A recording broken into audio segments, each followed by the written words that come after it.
Alright, I think that's everything. We just hit the enter key a couple times. There. Yeah. That's alrighty. Just making some minor adjustments here and there. Oh, we need to turn this down too. Ugh.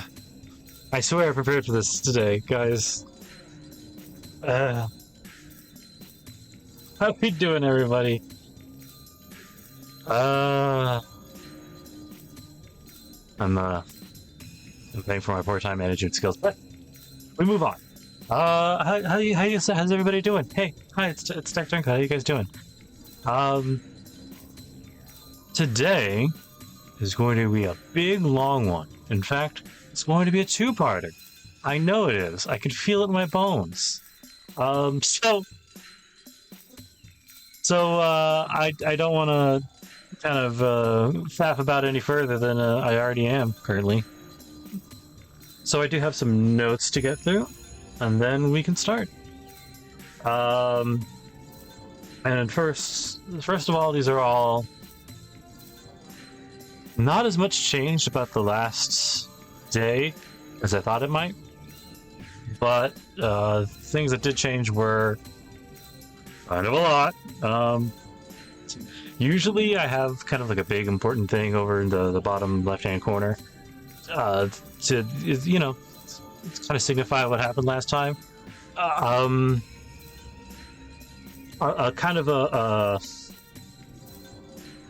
gonna say horrifying thing happened because it's just Sakura's room, right? Let me just read it here because I'm wasting more time than I need to be. All the changes that happened between the different versions happened entirely within this one interlude. So, but it was a lot. It was a lot, as you can kind of plainly see over there. So before Shinji forces himself on Sakura, it makes the what's it called? Whatever. The story, nobody in particular, the story makes a specific note that in all the time that he's forced himself on her, she only ever tried fighting back once, at the very start. And then every other time, she just kind of accepted it, which sucks. Particularly in light of what I said at the start of last episode. And Shinji finds more enjoyment at the thought that Shirou was unable to please Sakura, as if he was able to, than actually the act of him forcing himself on her. And then when she tries to deny him now, he gets so pissed he starts really beating her. It was bad and very uncomfortable. Like, I know there's not really a scene the likes of which this was that is kind of designed to be like not uncomfortable, but this was bad. Anyway, I didn't make specific note of this here on the side because I really wouldn't know how to go about shortening it. Sakura, as we go into her head a little bit in that scene, Sakura would rather let her brother rape her than let Shirou find out that he does that and then compromise something of himself to save her. I think it mentioned that a little bit in the version that I showed you last week, but nothing kind of so kind of plain-faced in it. Like, Sakura just kind of accepts her lot in life so that Shirou is able to continue to be like the cool, all-loving, no sacrifices, everything is going to work out in the end kind of dude that he was when she met him. But it's obvious in this thread he doesn't really want to be that person. He wants to be the kind of person that Sakura needs, and that's nice. Very unfortunate for the both of them. Anyway, the picture with Sakura and Shinji dead in her arms was cleaned up in the version we showed you last week. for some reason, I don't know why they decided to clean her up a little bit, but the blood splatter goes like past just her pink cardigan and all the way up to directly onto her face. It was a lot. Like, not crazy. Anyway, they also toned down how crazy the rant she does when she's descending into Dark Sakura is. It's very descriptive, and she's really enjoying herself. Anyway, that's enough of the notes, though. Nothing else different happened between the two, majorly anyway. So, without further ado, and much to get through, we start. I tried that down too low. I need just a little bit more.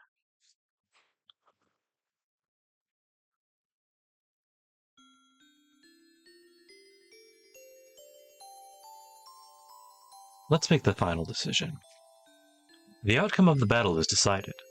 Or more accurately, it was decided a long time ago. The end has been determined ever since you lost Saber.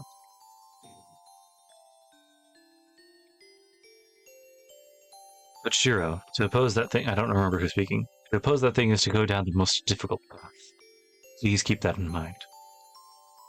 That was said by the girl who fought with you as your sword until the very end. The night you parted with her. You promised to keep fighting by yourself, stop the shadow, end the war. There was hell. There had to be a meaning to why you survived that hell. There has to be a meaning to why you must keep living. It's not that you miraculously survived while everyone else died. It's merely that one person was saved by the sacrifice of everybody else. You hated that. To break through reality, all you could do was become a superhero that could save everyone. I don't know who those tears were. What those tears were, sorry.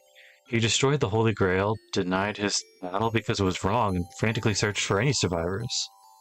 No matter what his intentions were, his tears saved you, and you were able to start walking on a new path with him. But you were left alone on that path. The man who led the way died, leaving the dream to you. Yeah, I'm relieved. Emiya Kiritsugu swallowed the sins for which he couldn't atone and left this world. He couldn't save anyone, so he wanted you to be able to save someone. If you were to deny everything you've done, the crime will judge you. I know. I know what it means. I have to atone for it using all my life.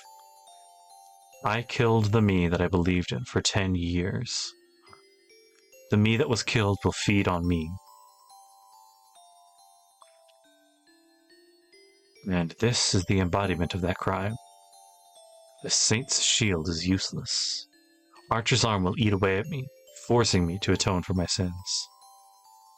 It'll bring an end far worse than death. Then cut it off. That's right. It's only one arm. Now that you survived, you won't die even if you cut it off. So why?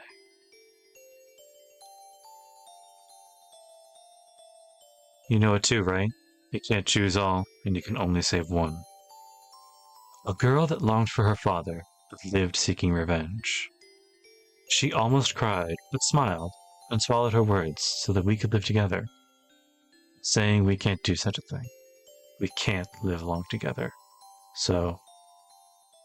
Goodbye. It was fun. Anya-chan? Anya-chan?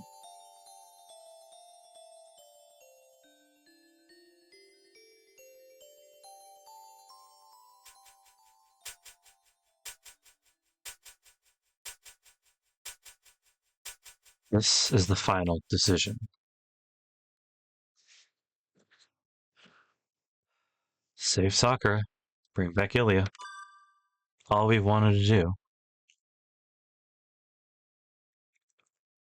Of course! What about the match is decided? I can't back out now. That's the spirit.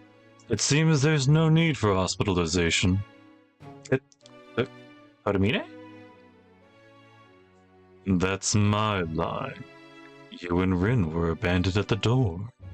I wanted to leave you two since you made a rather ugly pair, as abandoned children go, but you were also dead on your feet. Had I done nothing, there would have been 2 dead bodies in front of my church. Church cannot afford that image, so I had no choice but to treat you. I figure out the situation I'm in. This is the chapel. There's nothing wrong with my body. The energy that was swallowed by Sakura's shadow has recovered. I lost consciousness back in my yard. It must be the same for Tosaka. Ryder probably carried us here. Ryder has no means of healing wounded people. Kotomine was probably the only one she knew that could heal us. How long has it been? The time is... It's 3 in the morning. You've been sleeping for about 12 hours since you were carried here. 12 hours? That's half a day. I get up from the chair I was lying on. I can't lie around like this. Kotomine, where's Tosaka? She was here too, right? Where is she? I have Rin resting at her place. You only had your energy taken away. She had her magical energy taken away. It would normally take 7 days to recover, but the land of Tosaka is good for her. If all goes well, she should regain consciousness by tomorrow afternoon. I see. So her life's not in danger? No. The soil of that land is special. It is a ley line that is said to have been home to vampires. Rin is her family's heir, so she will be back to her impudent self if I keep her buried for a day. I think I heard something I'm not used to hearing, but I decide not to ask about it. Let's hope he doesn't literally mean bury. I see. Thanks for the care. I leave the church. I know what I have to do. Follow Sakura. Bring back Emiya. Bring back Sakura. Protect the ones I love. So what if the fight's outcome is already determined? I still have the power to fight. So this is no time to be hesitating.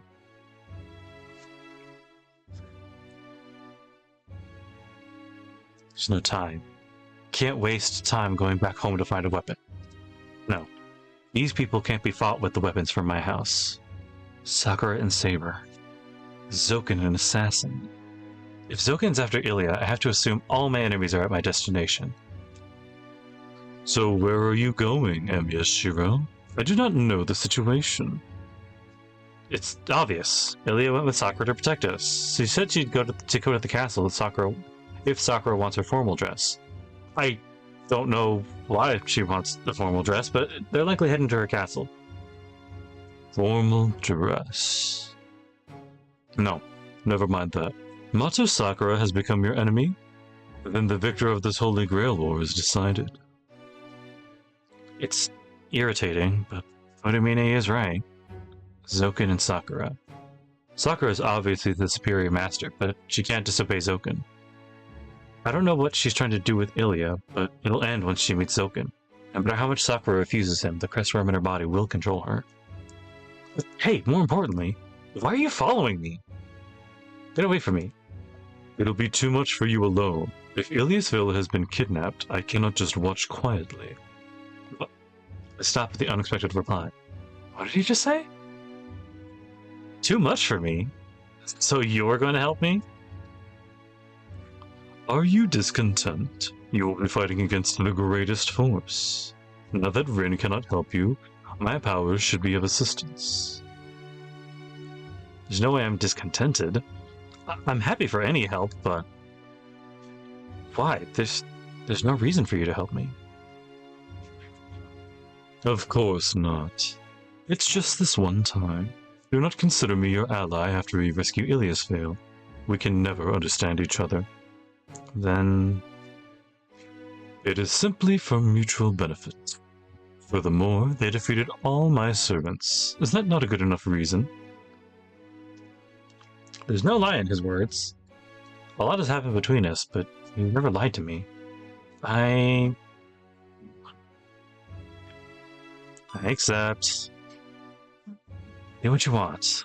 I don't know what your intentions are, but neither one of us likes Zoken. I see. Common ground is important. I do have some relation to that old man. We start down the hill. We leave the church together without looking at each other.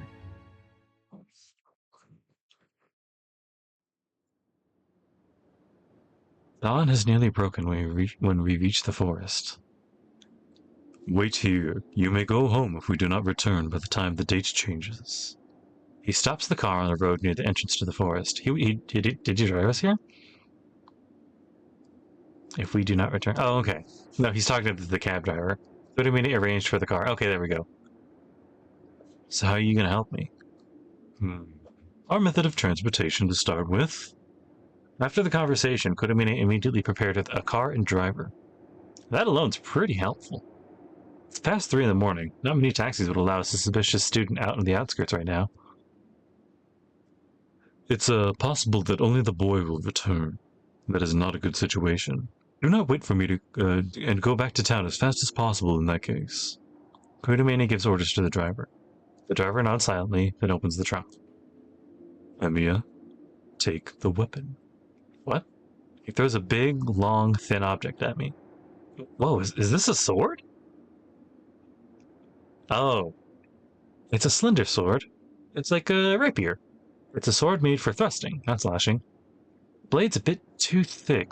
It looks like it'll be hard to use. It's like Assassin's Dirk, made into a sword. This is a weapon? Kiritsugu preferred guns, but unfortunately submachine guns are the only firearms I have right now. Bullets aren't effective against ghosts, and you're not trained to use them in any case. That's better for you, since you're a magic user. Why do you have submachine guns? I lightly swing the sword. It's weirdly balanced. It weighs about 1 kilo, but the tip is heavy. It's more like an arrow than a sword. Is this a special weapon of the church? I can feel magical energy from it. It is called a black key. It is not magic, but sacrament. It is our exclusive right, used to fight spirits. If you use your magic on that sword, it should be of some use against even servants. That is, if I can hit them with it. If you can hit them with it, he adds. Make sure not to get into a situation where you have to use it. Let's go. It's been almost a day since Emiya was kidnapped. The place may be empty already, but we'll think about that after we get there. We should at least... Oh. Oh, wow. Okay, no, never mind. It's been a day, almost a day since Emiya was kidnapped. The place may be empty already, but we'll have to think about that after we get there. We should at least be able to find out where Mato Sakura went. Priest, unlike me, goes into the forest empty-handed. Oh, he doesn't need it, buddy. I take a deep breath. I put the sword into the sheath and follow after Kotomine.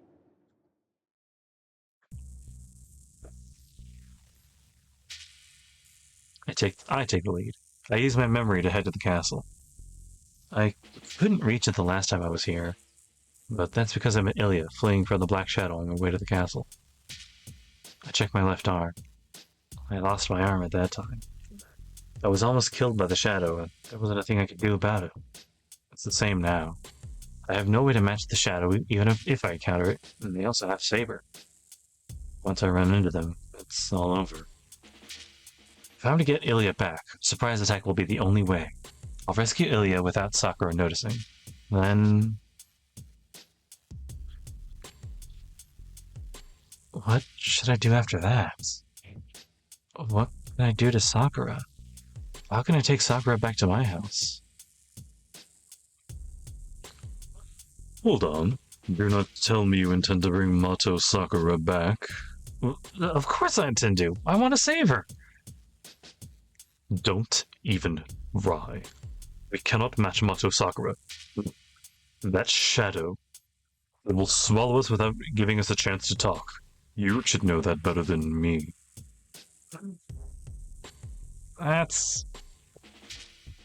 It'll be just like when I confronted her in the yard. But still. Let it go this time. We will have our chance if we can put Eliasville under your care. If you wish to speak with Mato Sakura, that can come after we prepare something that can match her. The force that can match Sakura, who has an overwhelming amount of magical energy. If anyone can prepare such a thing, it'll probably be Tosaka. I'll have to project the gem sword we were planning on using against Zoken in the Black Shadow. Okay, so I'm supposed to concentrate on saving Emiya for now, right? Right. Then let's go. We don't have time. I slap my cheeks to boost my spirits. This is the time to be feeling timid. I have to save Emiya. Sakura said she'll kill her. I won't let her die. I won't let Sakura do such a thing. All I can do right now is to get Emiya away from Sakura. Then I'll concentrate on that for now.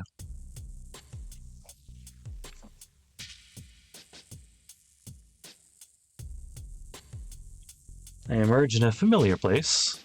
It's been 2 hours since I entered the forest. The sun should already be up, but the forest is still covered in morning mist.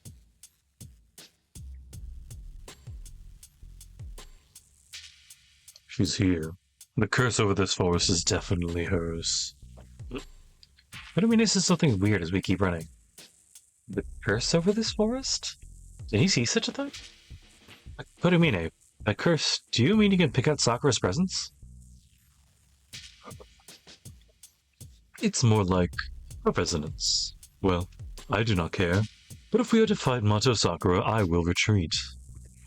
Putting you aside, I cannot harm Dark Sakura. I have no chance of winning even if I fight her. Well, I have no chance of winning either, but... Hold on, what do you mean, Dark? Sakura. She's just possessed by the shadow, and she'll quickly be back to normal. I explained to you before, the only way to return to her to normal is to separate her from the shadow. There are 2 ways to do so. Eliminate the main body of the shadow, or wait until Mato Sakura materializes it. You have no way to defeat the shadow right now. All you can do is protect Sakura's mind until the shadow is born. But I don't know how to protect her mind. The command spell covering Sakura's body. If that's what Kotomine means by Dark Sakura, then isn't Sakura slowly turning into the shadow?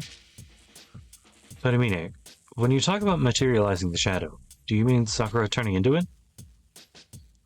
No. I'm sure there is some sympathy, but the main body of the shadow is in the Holy Grail. What is transforming Mato Sakura is inside the Holy Grail, but that is still her shadow. It cannot exist without her. The main body does not have form, so it exists in the material world by being her shadow. What is inside the Holy Grail will not come into this world unless there is an incomplete Holy Grail called Mato Sakura. But once it is born, it'll be a separate entity. Once it is separated from her, the curse tainting her should stop. Kotomine, you said born, but is that thing inside Sakura? Of course not. If it were, the matter would be easily solved. We would simply need to extract it from her body. The main body of the shadow is within the Holy Grail. Mato Sakura is merely a host that gives the magical energy form.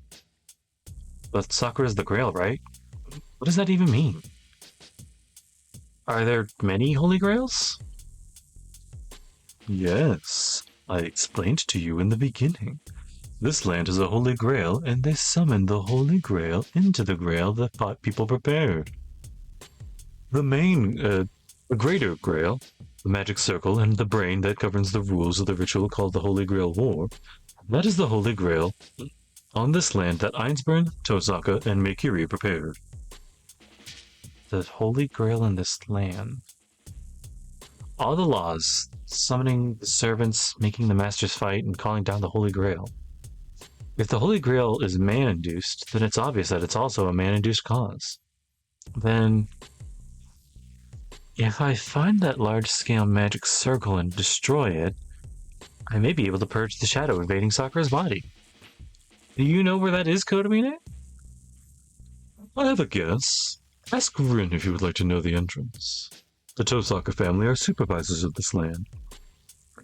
The Ainsburn cooperated with them 200 years ago to secure a land for the ritual. Rin, the successor, should know where the place is.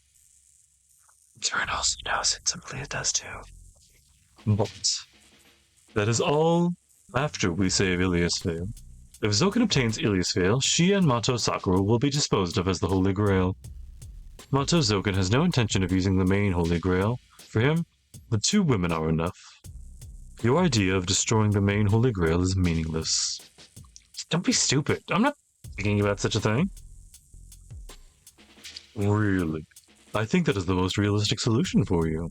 It's strange that you wouldn't go through with it. Shut up. So why didn't you tell me about it? If you told me at the beginning, I would. You would have destroyed the magic circle. Nothing would go smoothly. My goal is the completion of the magic circle, after all. I cannot let you destroy it.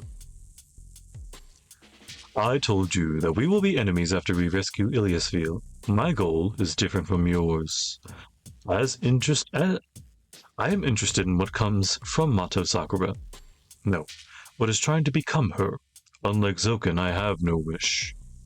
Don't bullshit me. You're the same as Zoken. You're using Sakura to create something and make it yours.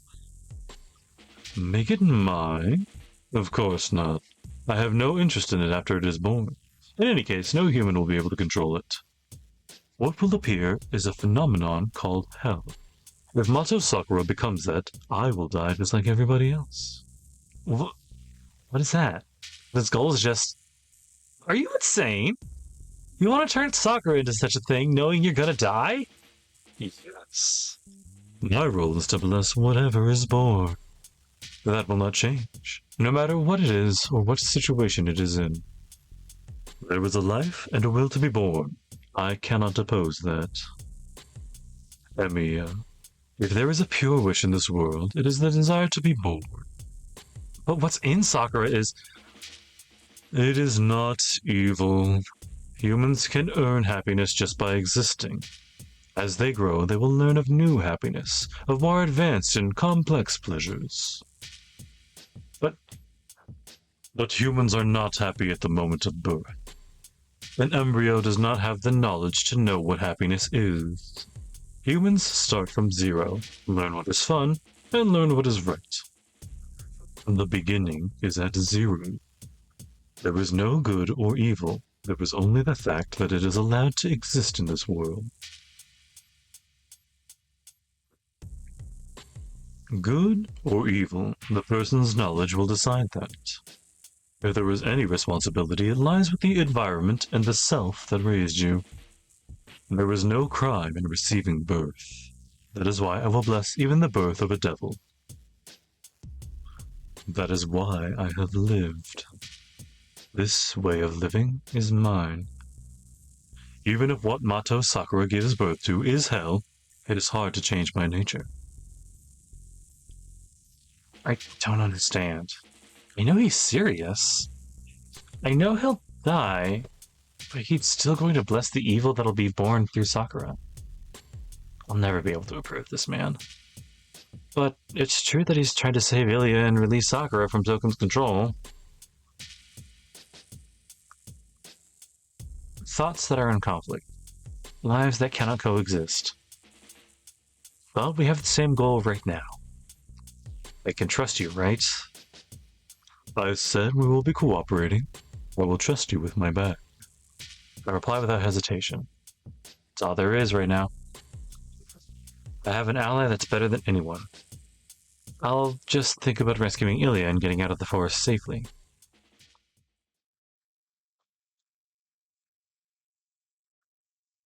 Interlude 15:1. Oh shit. The space is filled with black fire. The luxurious rooms are burned away by meaningless gasping. The blazing fire is like a heat haze. The formerly shapeless shadow breaks through every wall and floor in concert with the host's pain.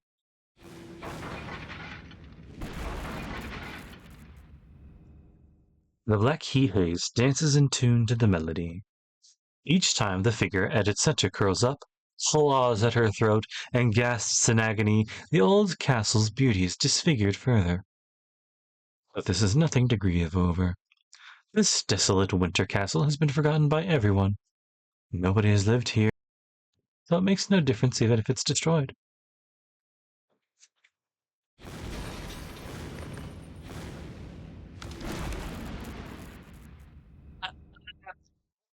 The hall has turned into the Shadow's kingdom. Writhing in agony, the woman in the middle of both is both its king and its slave. It has already been a day since she arrived at this castle with Ilisfiel. Mato Sakura's transfiguration is reaching its final stage. As she's one with the Shadow, having a physical form is... Her mind is being engulfed by pain and the impulse to destroy. If that were all, able to bear it. She's used to physical pain. But the pain of having her existence denied is something she has never experienced. The Shadow should not exist. This world has no blessings to offer. She tears at her throat. She cannot breathe. The air is poisonous. Mato Sakura is turning into a deep-sea monster, so being on land is like being in a vacuum. That's why she dances around like mad. Her sanity is broken. She takes out her anger on everything she sees.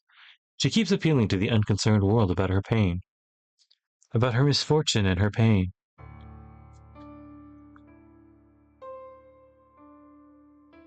Well, it is about that time. She remained Mato Sakura for longer than I expected, but she will turn into the vessel with one more push. Two shadows watch the spectacle. An old mage, Mato Zoken, and his servant, Assassin. One more push. I'm tired of hearing those words. The match is over.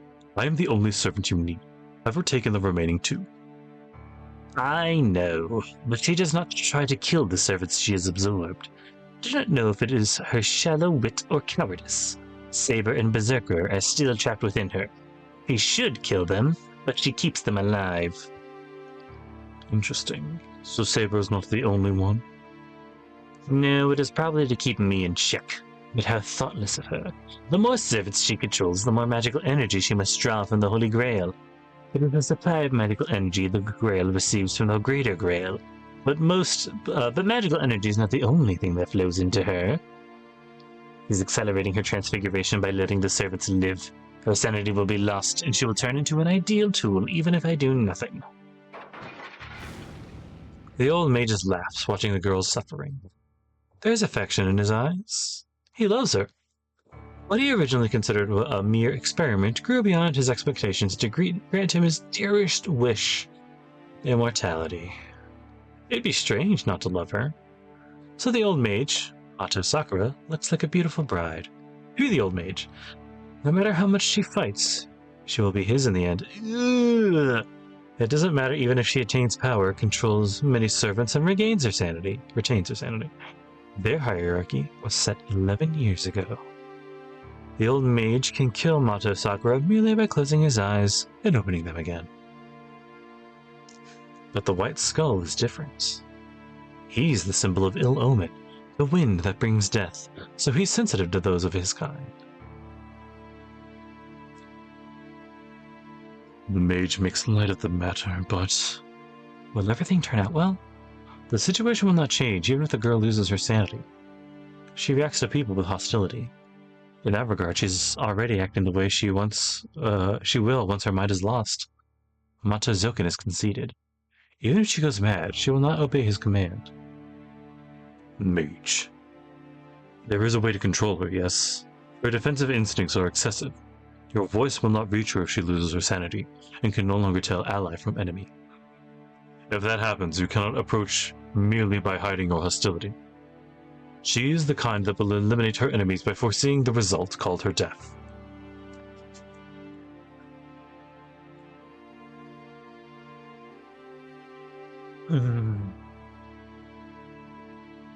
Oh, I see. It is promising. That makes her even better as the container. The old mage laughs. Falling silent, the masked figure stares at the crumbling hall. He cannot approve of the mage's plan. He says his goal is immortality, but his method seems distorted. No, he's like a rotten human from the start. It's natural that he's crazy, but the old man's procedure seems inconsistent.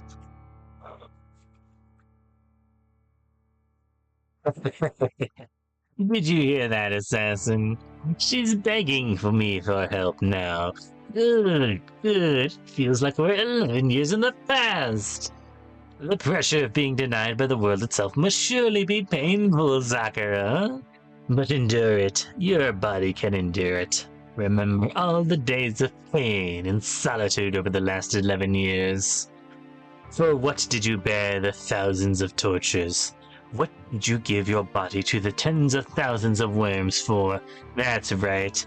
Pain of that degree is nothing for you. That's how I raised you. That's how I trained you. It seems the old mage can hear the girl's voice. Assassin can only hear groans, but she must be literally be begging for her help, for life, begging for help. Yes, I will help you. You are my masterpiece. I shall see it through. But I can only save your body. Your mind did not follow me through the 11 years of training. You escaped the pain by accepting it. So you should not be able to bear that resentment. But you can rest assured, as I will guarantee the strength of your flesh. You can bear it. Your flesh shall put on Avenger. The old mage continues to laugh. Assassin looks at him emotionlessly and steps back.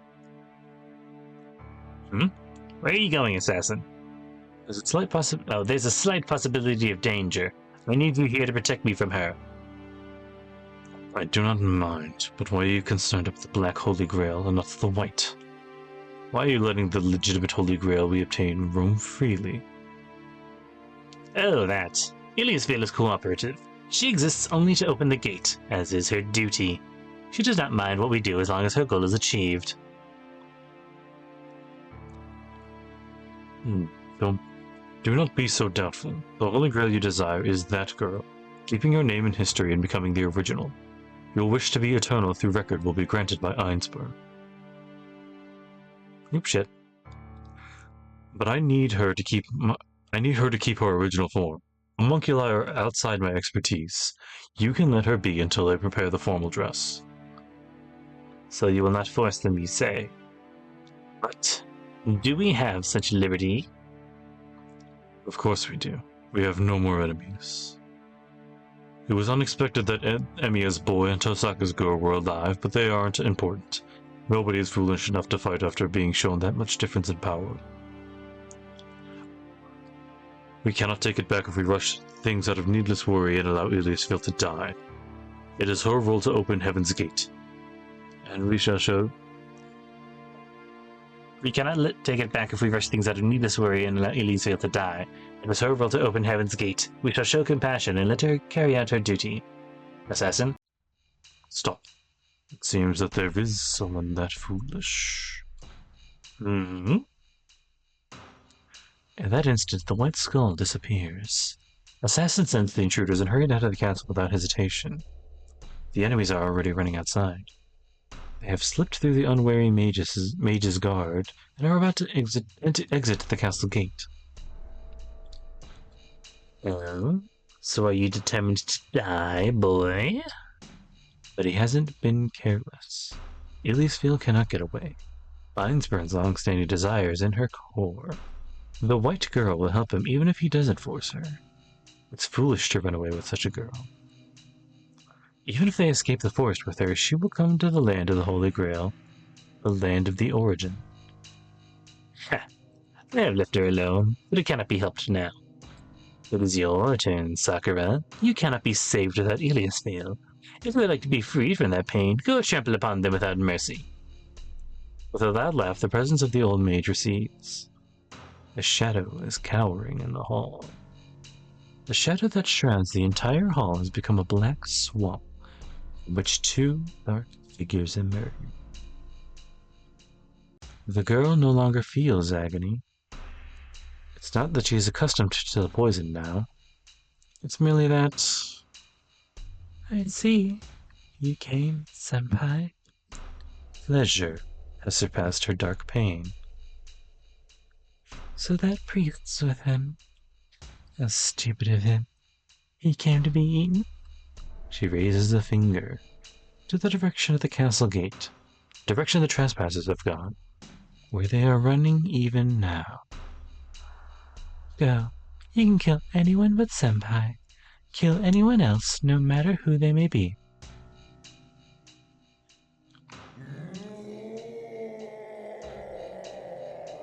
The Black Giant is released. The unleashed hound roars and disappears with a sudden gust. But then, you won't be able to tell who that is, though, Berserker. She smiles. Slowly she leaves the kingdom of rubble with the Black Swordsman. Interlude. Out. We emerge into a clearing.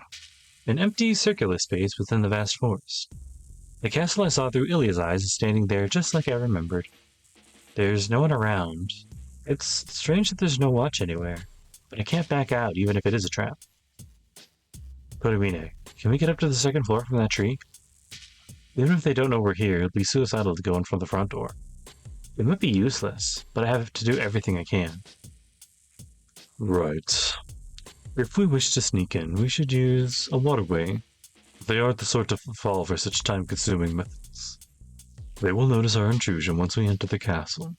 I would like to go directly to where Iliasville is held captive and escape immediately, but... The priest looks up at the castle, pondering. He narrows his eyes as if trying to look through the wall, staring at each window in turn. What a surprise. It seems they really do think lately of us, Emiya. A happy voice. What? I've never heard this tone from him before, so I doubt my ears for a second. What? Kotomine, did you find something? I did. Let me ask, do you have experience in mountain climbing? Emiya, Shirou? Don't tell me. I mean free climbing, of course. It is vertical, but there's no overhang and there are enough holds. This wall, we can maintain a secure footing. It'll be easy to climb this wall without tools. Compared to a wall of ice, this is like walking down the street. What? Kotomine puts his hand on the wall before I can stop him. What? He presses himself against the wall and climbs up. He's going slow, but I can see how stable he is. What are you doing? Oh. What are you doing? If you cannot find the points, copy me. You should not be so weak that 4 stories are too much for you. Oh, and leave the black key. We can pick it up on the way out. The priest continues to climb as he speaks. He's serious. I throw down the sword and get on the wall. He must have picked an easy section to climb. The rocks are pretty rough, so I can manage to get a hold of them. You don't just use your strength to climb up. Knowing the next hold is safe, knowing if the small hold can support your weight, knowing there's another hold after you move. A vertical climb is like a puzzle of improvisation. Even if the goal is a meter away, you have to go back down and try a new route if you can't find the next hold. A route to the destination. The technique of thinking there 2 or 3 steps ahead only comes with experience. That's the experience I lack, so I had to copy exactly what Kotomine does. I'll instantly fall if I miss the target by a few centimeters or grip the handle with the wrong force.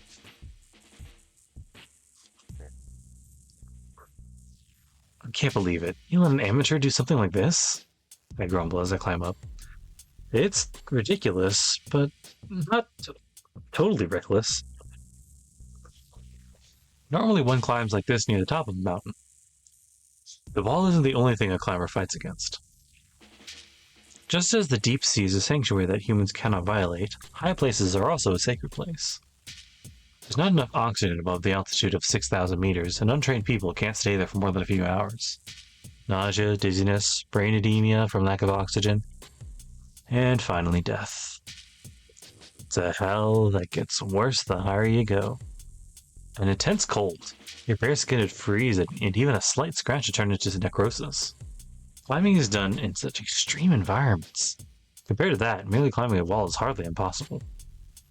But still really hard. I can only use the tips of my fingers. I have to put my weight there and support my body using a small foothold.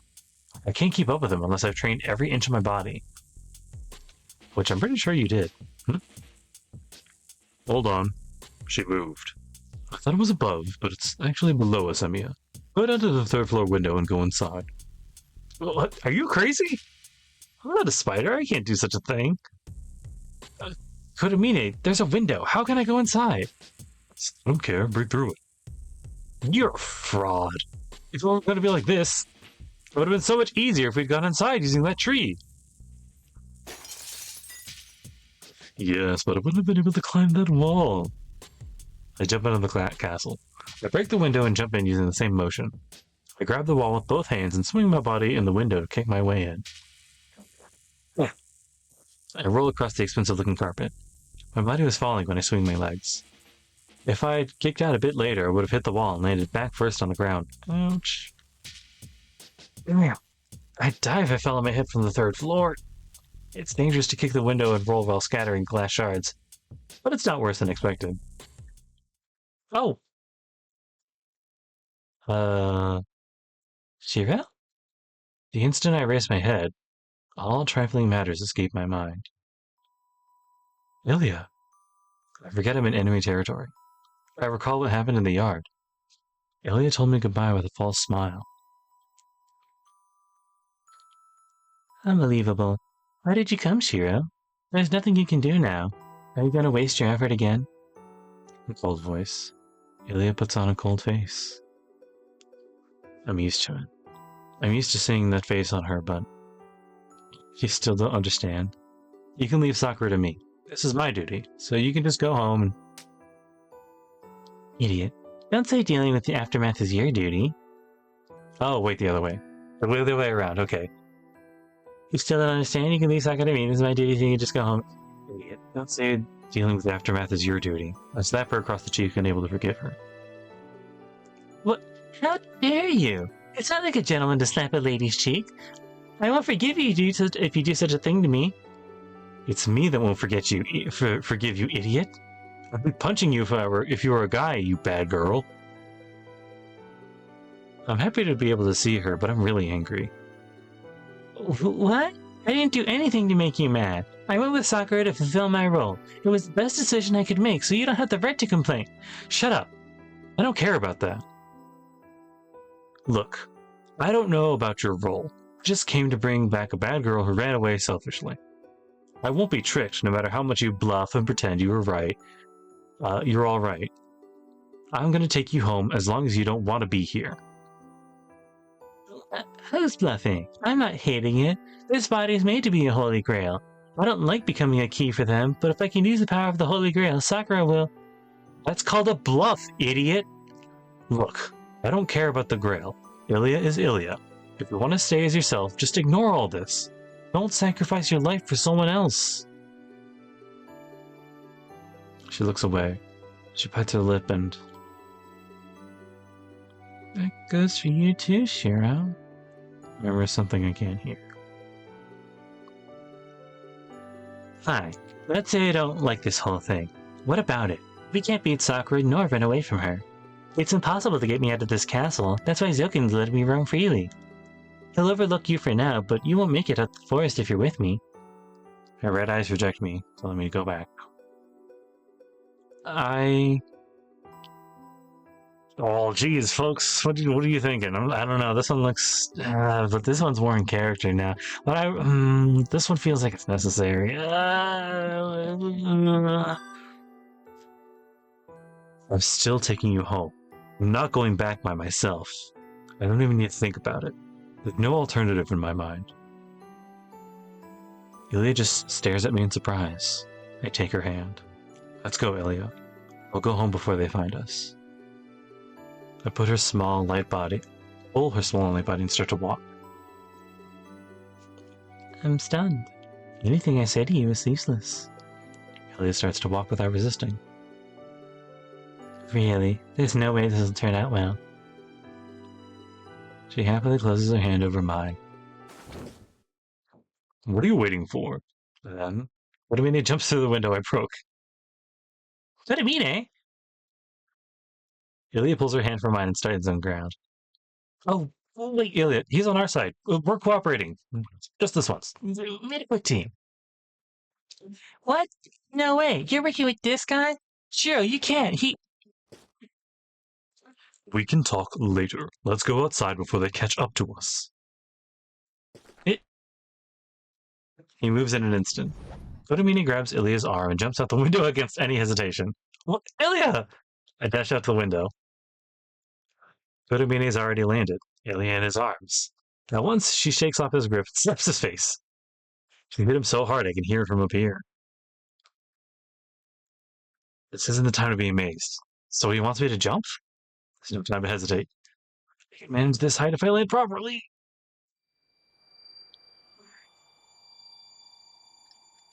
I charge as much magical energy as I can into my feet.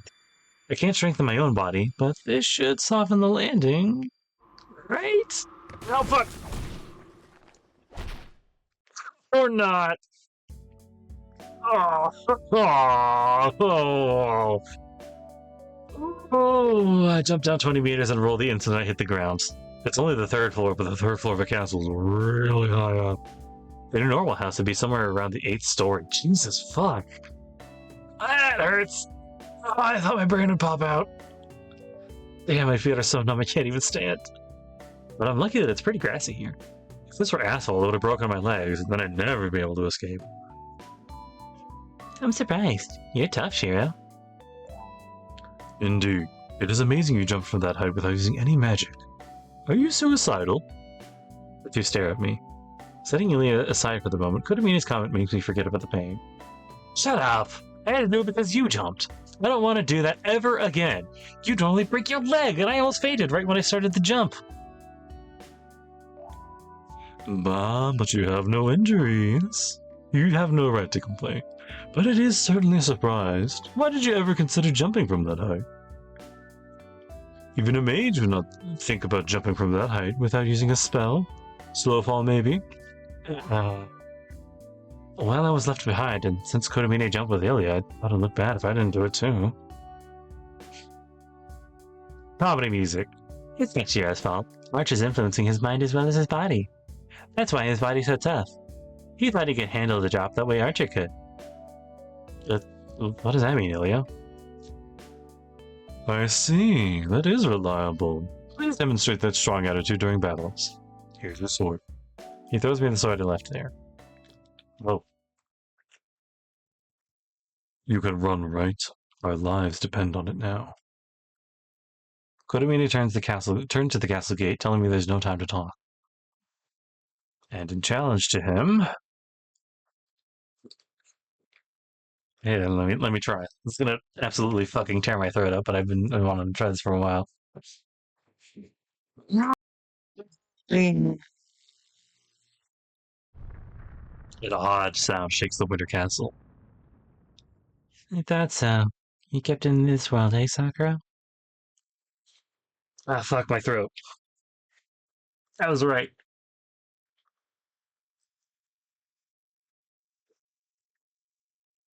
Although I'll definitely try and listen to that back later. Anyway, the roar was definitely like a signal fire for the hunt, telling us that the most fearsome hound has been unleashed.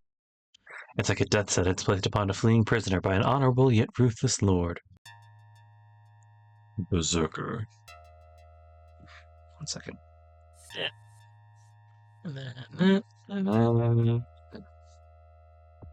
My mind shifts into full alert. Berserker. I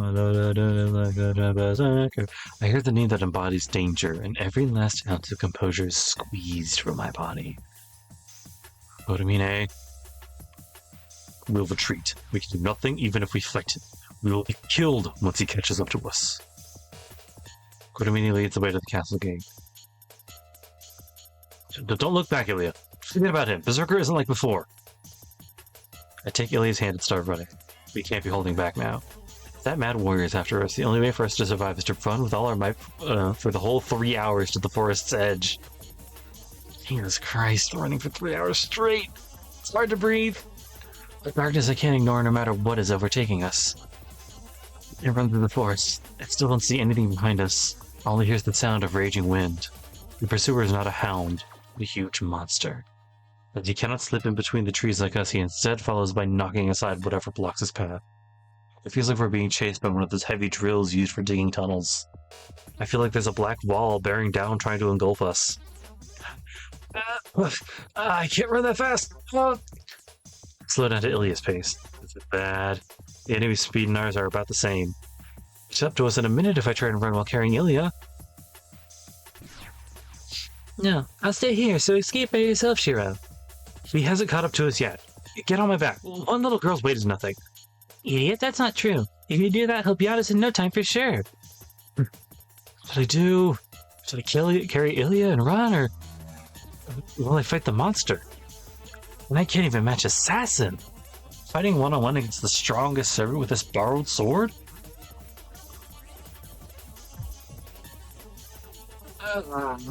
No. Stop. Please don't make me. There's no way in the world I can beat that monster.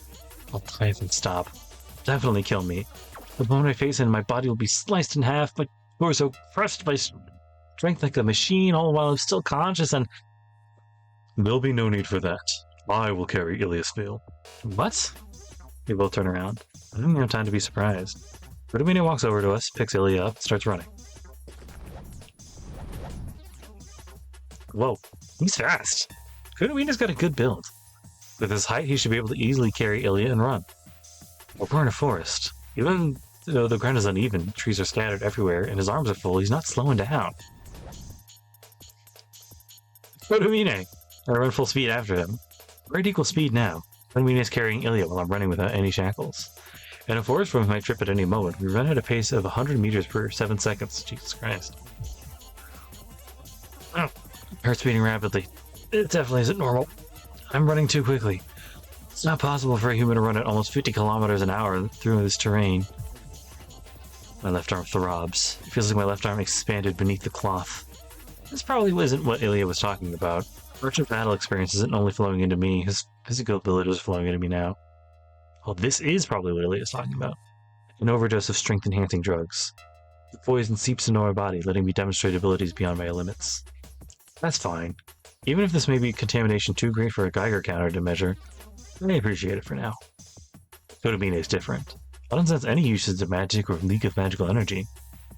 It's unbelievable, but he's running with Emiya in his arms without any magical assistance. He just built different. Hey, are you really human? Not as much as you, but have you noticed?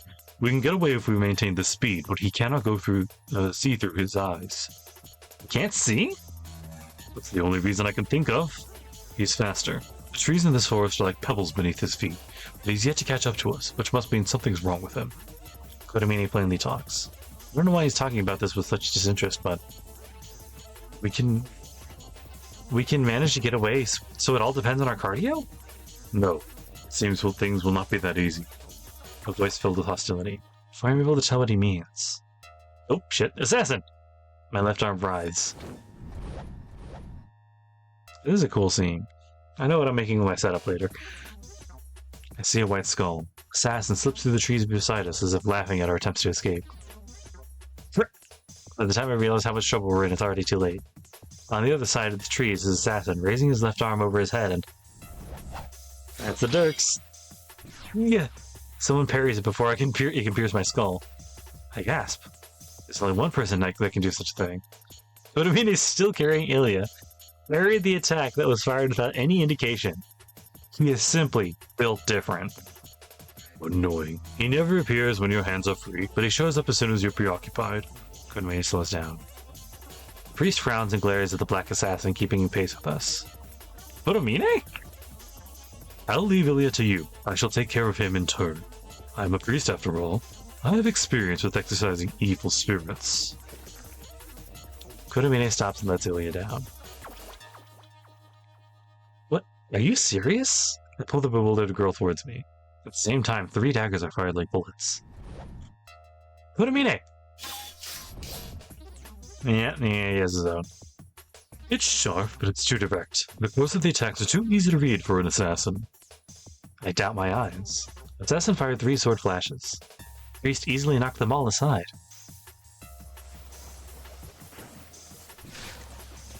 Oh, that sounds like Berserker. Oh yeah, baby.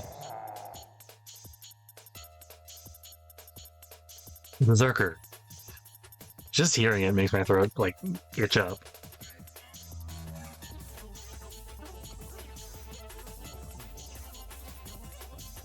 Damn, that was close. They'll catch up to us if we slow down here.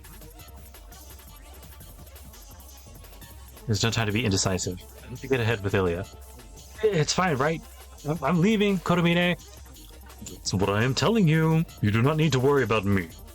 I hold Emiya in my arms. I can't run as fast as Kotomine, but this is still faster than having her run with me. Relay race. I turn my back to the priest. A dark roar is coming from another part of the forest. He's surely coming closer while destroying everything in its path. I have nothing to say to Kotomine. Trusting him with my back and running it with all my speed will be my best reply. And right when I'm about to start off,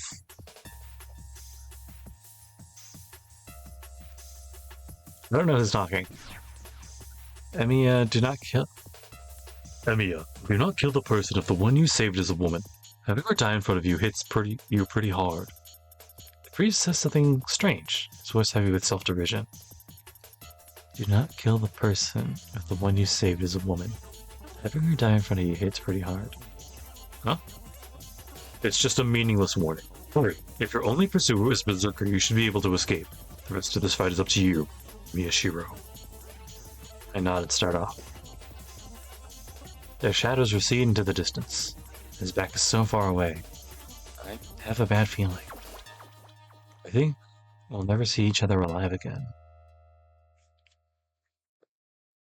Interlude 15-2.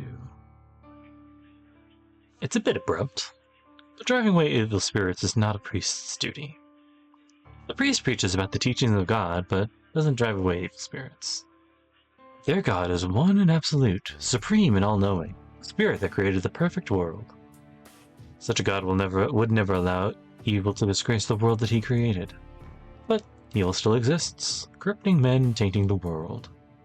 God's world is being desecrated by something that should not exist. This is how they defined the contradiction. That even the evil that threatens mankind is a necessary part of the world. It is something worthy of love. In this regard, evil is a messenger from heaven. If what brings out the goodness of men is holy, it follows what brings out the malice of men is evil. They are both angels sent by God. As one who teaches the word of God, the priest has no right to eliminate them. Evil does exist, corrupting men and tainting the earth, producing gruesome tragedies surpassing human knowledge. At times, the trials from heaven made people realize how powerless God is. The inhuman deeds of the evil caused people to desire for miracles from the great God. Consequently, an exception was created. Apostles, humans that carry out the will of God instead of spreading his word. Trials that should be observed. Heresy that should be denied. People who possess that which should not exist. The eighth sacrament. Executors, destroyers of evil devised by the 120 cardinals, are born. They drive away darkness, purging all things that are not part of God's teachings. They hunt down that which does not exist in the doctrine, so they're not bound by the doctrine. Their immorality is forgiven. There's only one thing they must protect, the great name of God. For this purpose, they will destroy the evil that God created. That is the only difference between them and the exorcists.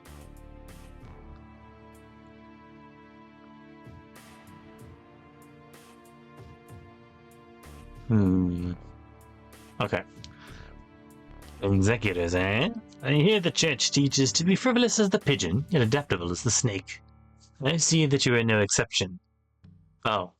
Executors, eh? I hear the church... yeah, whatever. You know. The White Skull laughs. The priest Kotomine Kyrie doesn't answer, but checks his weapons. 5 black keys on each side, and a command spell on his right arm, unused since the last war. These armaments are more than sufficient against a low-ranking spirit. But he cannot kill a servant, even if he hits every one of his weapons. Even if he may be nameless, Assassin is a heroic spirit. He can't possibly defeat a heroic spirit unless he has a weapon of the Scripture scale that has selected agents carry. What's wrong? It looks like your weapon is a projectile weapon as well. Would you like to try a met? The priest doesn't move. He stares at the skull that lurks between the trees, listening to the sounds of the forest. Rustling leaves, the breath under the mask. The sound of slowly melting flesh. And the mad warrior crashing into the distance. He went that way as I thought. It seems you're not doing well with Mato Sakura. He went that way, as I thought. It seems you are not doing well with Mato Sakura, Maki Rizoken. He talks while staring at the skull. I see. So you felt my presence, Kyrie. Why did you stop in spite of that? You could have used the boy as bait to escape. So why are you here conducting such a good deed as to be the bait yourself? Do not tell me you were moved by kindness. The laugh echoes through the forest. The white skull slightly wavers. The priest doesn't even move his brow. I did not intend to save Emiya Shirou. I merely had business here. And he speaks with no sign of hostility. Oh? You had business with me? Of course. Either way, Emiya and I will not get out of the forest. I know that we will both die eventually. Then, it is only natural to do something for you yourself before you die, correct? Then you do not mind what happens to Iliasville? You came to rescue her, right? I care not. I can do nothing, even if I defeat Assassin here and move to help the boy. Whether Emiya Shirou succeeds or fails, to save her is no concern of mine.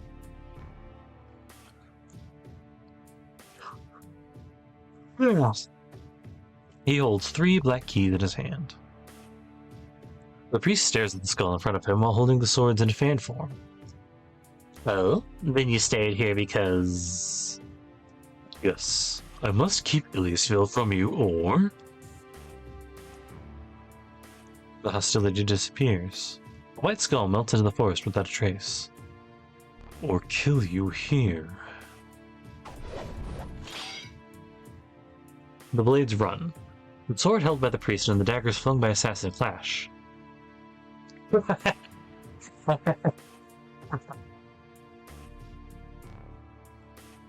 I see! So that's why you came to die. Fine, Kyrie. We have unsavory ties. I shall see the battle of the church's outlier. I shall see through the battle of the church's outlier. The laugh echoes. The holy man who wards off evil meets Malak at Maut, knowing it's impossible to win. Malak al Maut, knowing it's impossible to win.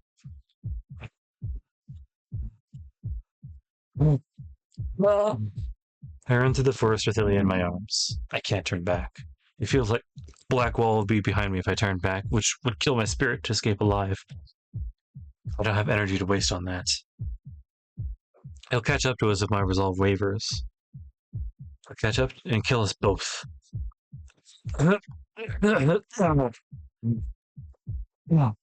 Feels like my feet will tear off. Emiya may be light, but carrying someone still slows me down. Making matters worse, the forest isn't the best place to run in. Each step nearly causes me to trip. Faster, faster, faster, faster. They'll catch up to us unless I run faster. The presence behind me is getting closer by the second. There's no time to be moving this slowly.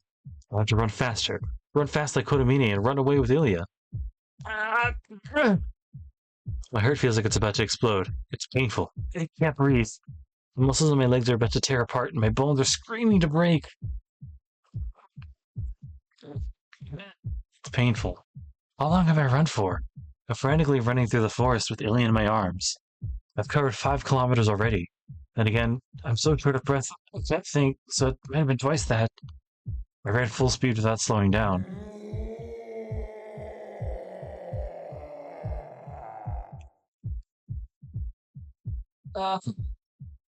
But it won't go away. I'm running full speed. My heart and muscles are about to stop, and yet the presence behind me is getting larger. Emiya is heavy. Oxygen is heavy. My legs are heavy. Death is heavy. I'll die if he catches up to me. I'm burdened with the fear of being killed in a single blow. I mentally kick myself before I can falter. Run. Don't think and keep running. So what if my legs are about to rip off? What's the point in worrying? Think about that when it actually happens. For now, I just need to get out of the forest as quickly as possible. Fill my chest with gasoline. Turn the key and ignite the engine. Stalling with fear. Keep the gear at the top. Remove the brakes. Run, run, run. Run to shake the uneasiness from my back. Run to ignore the fear behind me. Run so I won't think negative thoughts.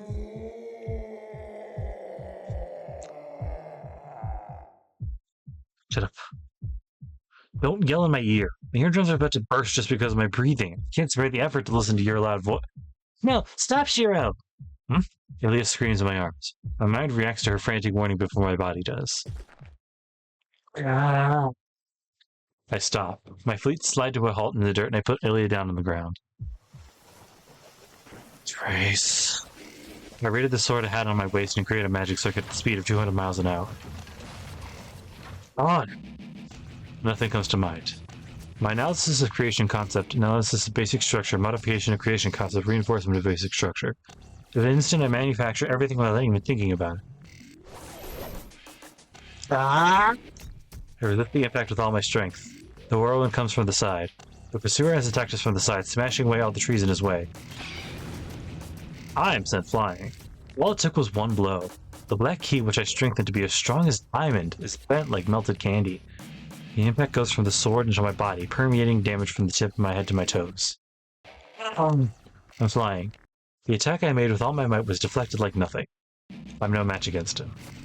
Emiya Shirou isn't allowed to even stop that monster.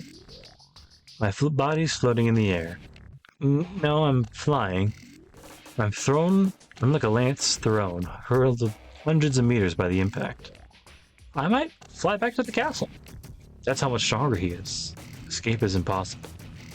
Time has stopped. I'm still flying. I should die when I fall to the ground. I've been seeing the difference in our power. I accept my fate, but...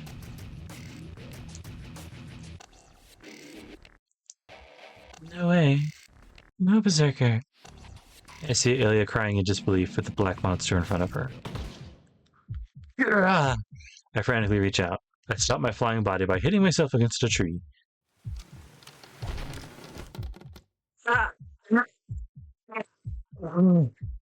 It feels like I've been hit in the back with a hammer. My heart, already pushed to the point of bursting, expands still further. It cries in pain as though there's a crack running through it. I can only draw a single breath. I need oxygen, but it feels like I'll explode if I take another.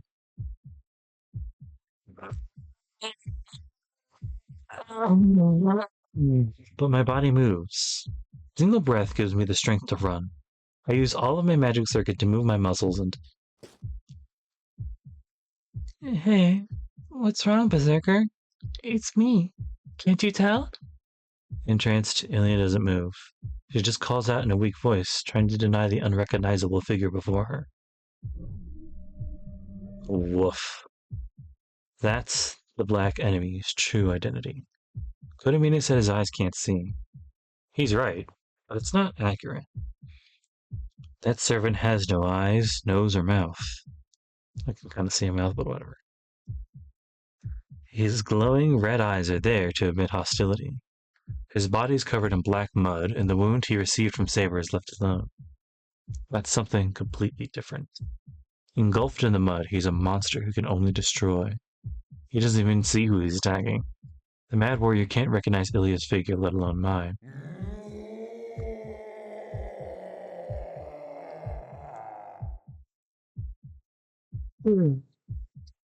He raises his axe sword against the flying thing in front of him.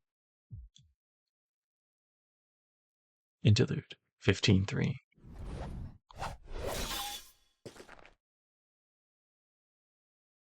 Priest is about to end his life. Kotomine Kyrie leans against a wall, staring at the white skull. His outfit is slashed up. His breathing is hard, with 3 black keys as his only remaining weapon. This looks like the end. I should commend you for lasting this long against a servant. Oh, the old man's laugh echoes through the sky. Assassin remains silent, in contrast to his talkative master. Battle is merely work for him. The dirks that go for his opponent's vital spots are also weapons to measure the strength of his opponent. He measures his opponent's mobility with the first dagger. He measures his opponent's action principles with the second. He always keeps 7 meters between him and the opponent. He maintains the distance at which only projectile weapons are useful, and measures his opponent's skill. If he cannot kill his opponent in one blow, he'll force his opponent to a place where he can. He'll then drive them into a corner by cutting their limbs and tiring their bodies. For Assassin, the daggers are merely preparation for his fatal attack. He uses them to analyze his target's skill, creates perfect opportunity, and smashes his enemy with his evil arm. Just a chore for Assassin. Brings him no joy. It's a boring chore, but the priest is a better prey than he expected. He had used at least 20 daggers already. Although he uses them to determine his opponent's skill, each one is still meant to kill. The priest has blocked them and reached his ruin. He dismissed the priest as a mere human, but his powers are admirable.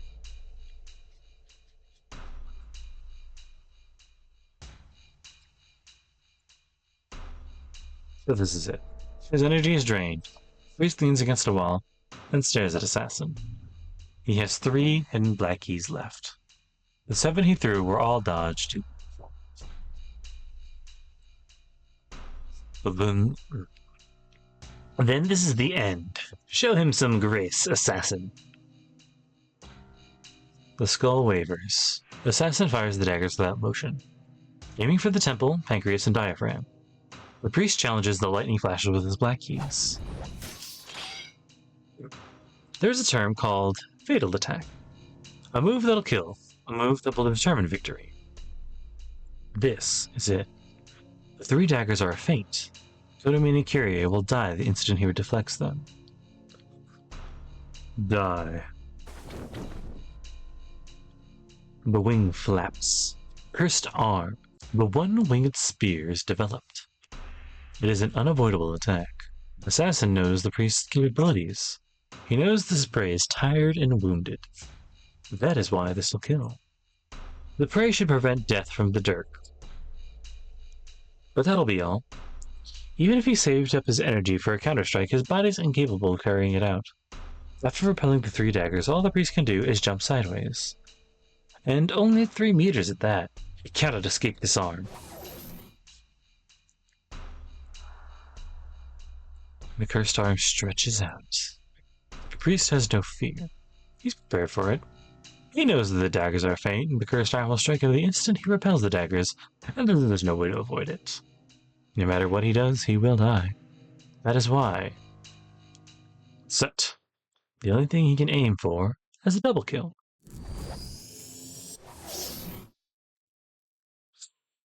Skull laughs. The cursed arm's going for the heart, and the black keys cross. But there's no problem. Assassin's cursed arm is the only one that'll directly hit the target. The black keys will certainly hit him. But how unfortunate. No matter what magic he puts on the swords, the black keys cannot kill Assassin. The 3 swords will pierce through Assassin and the tree behind him. But that's it. The priest will inflict injury, but will have his heart torn out in turn. Assassin's arm does its job first. His old phantasm, Zabania, sticks to the priest's chest and creates a fake heart.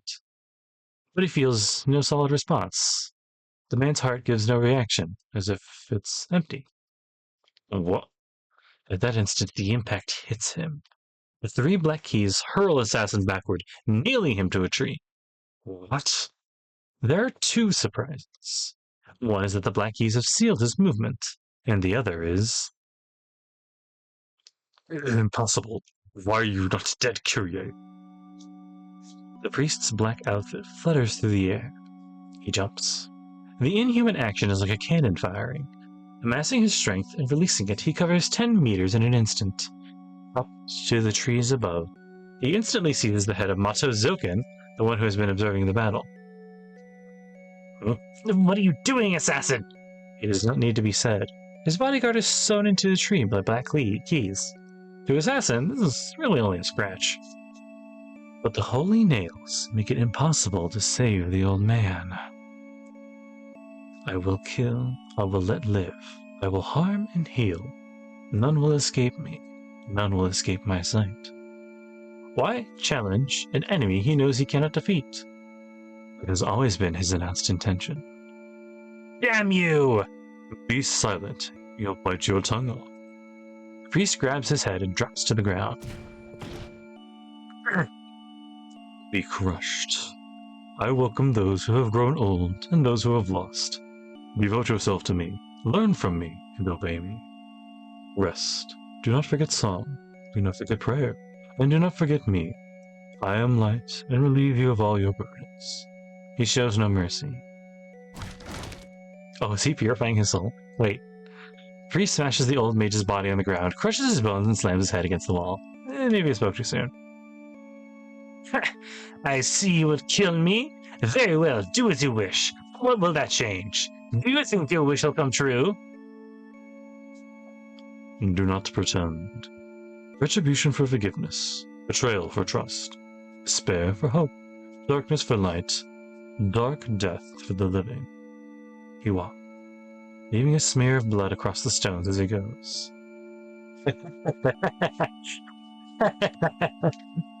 Hopeless wretch! Do you still seek mundane happiness? Do you not understand that such a thing does not exist for you? The blood and flesh paint a picture on the wall. All that remains of the old mage is his head. His body has been ground away against the stone, and not even half of his head remains. Even with his brain pasted on the wall, the old mage gives off his last laugh. Relief is in my hands. I will add oil to your sins and leave a mark. Eternal life is given through death. Ask for forgiveness here. I, the Incarnation, will swear. You will never find it, Kyrie. You were stiff from birth. Stand and watch, never fitting into the world. Kyrie eleison.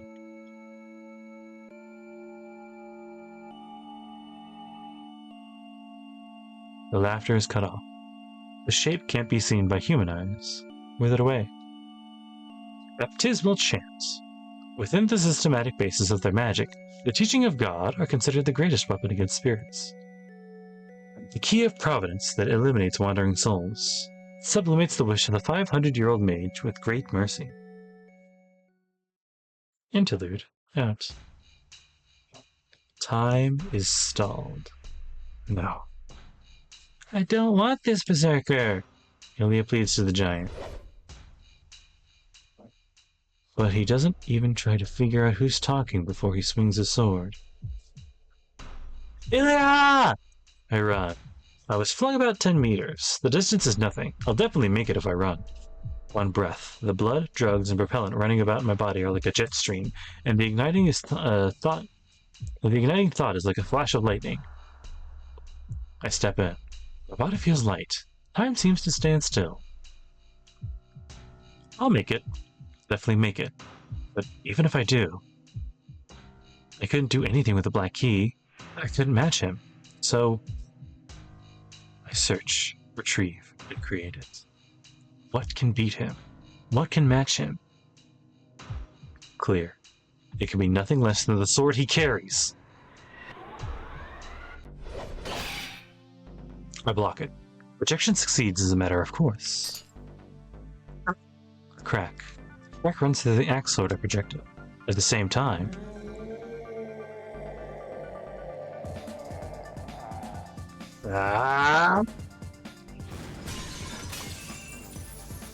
I'm hit with feedback that's almost strong enough to kill me, punishing me for using something so forbidden.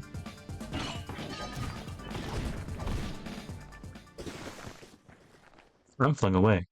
My axe sword shatters beneath the second attack, and my body slides across the ground like trash. Fading. My consciousness is fading. I can't think. I can't even think if I gather up everything. My left arm revolts. My blood overflows. The restraint is still on my left arm, but my intelligence is half lost. And I feel a chill as though it'll never return.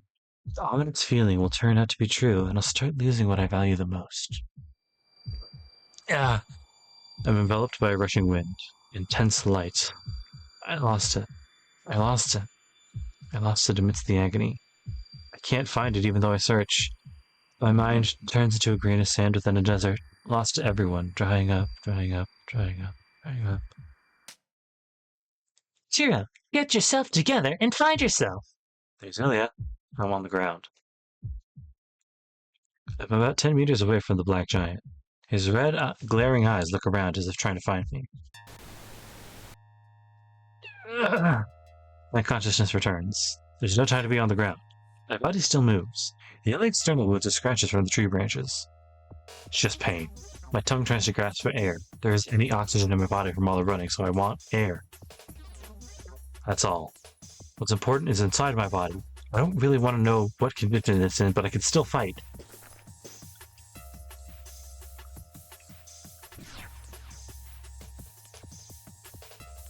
Let's get away from here, Ilya. I grab Ilya's hand and stand up. My body's all right, but I need air. I have to get out of his range to regain my breath. But... Why? Shirou, do you even understand what's happening to you? Ilya pulls away as if denying my assistance. Something's wrong. Berserker's right behind her. I'm myself. My head's not working due to oxygen deprivation, and I can't think why Ilya might say such a thing. Ilya? I'm sorry, but it's fine now. Run away by yourself. Ilya hangs her head. I can't think straight. I can't, so I get pissed off instead. Man, don't throw a tantrum now! Let's go, Ilya! Now's not the time for that! I pull her arm. Her small body, her desire to help me with that tiny body feels sacred. Hey, what are you doing, Shirou? I said you've done enough. You can still make it alone, so run. She hits my head. I ignore her. Shut up! I wouldn't be here if I could do that. Then pull her close. What? Ilya asks me why. She's kidding me. I don't even need to explain myself. I don't need a reason. I'm selfishly protecting you. Look, an older brother protects his younger sister. I'm not clearly your relationship here, but... What? I'm not... Are you stupid? I'm not your younger sister. It's fine. I'm an older brother since you called me Oni-chan. Even if we're not blood related, you're still my younger sister. Yeah, she did admit that. Shirou. The black giant turns to us. Run, he's coming. I can think later. For now, I have to get away from him as fast as possible. It's a bit strange. I'm pulling Ilya and running at a speed far beyond Emiya Shirou's capabilities. I come out into a familiar clearing. Ilya is the one breathing hard. I'm not out of breath. Maybe because my body's numb. My lungs are burning for lack of air, but I'm not breathing. I'm just like a corpse. Oh shit.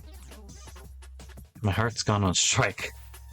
I'm afraid I can run. Ilya's fingers are unnaturally hot. She's never had this energy necessary to run. Her design didn't account for ordinary human exercise. Ordinary. I have a headache. Knowledge I never knew flows into my mind. Thoughts are useless. I have to get away for now. The mad senseless giant is close on our heels. I somehow widened the gap between us, but I can't hope for that speed again. My legs are shaking, and I calmly analyze that I can only run for about 10 meters more. Clearly I can't keep this up either. There's nothing left for us to hide behind, even if we wanted to. Well, hiding wouldn't accomplish much since we can't see anything.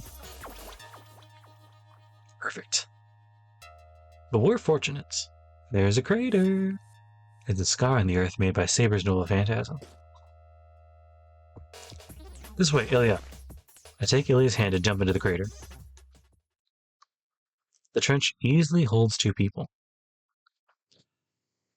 I lean against the dirt. Raising my head for air, I see the sky. A small cut-up patch of sky, as if I'm looking up from underground. I just focus on breathing. For a bit, I relax and rest my body. But it's only for an instant. The giant will not lose its prey. No matter where we run, he'll track us down and kill us. The suppressed voice is from the girl beside me. Ilya is frantically hugging herself so that she won't be a burden on me. This is the end. We can't run away. We can't take much more of this. I look down at my left arm. The sole weapon to overcome the situation is waiting for its release. I'll die. Kotomine said this is the switch of a time bomb. I recall the pain. Using projection nearly broke me. I can't imagine what the pain would be like if I released my arm. The firing hammer is always in my head.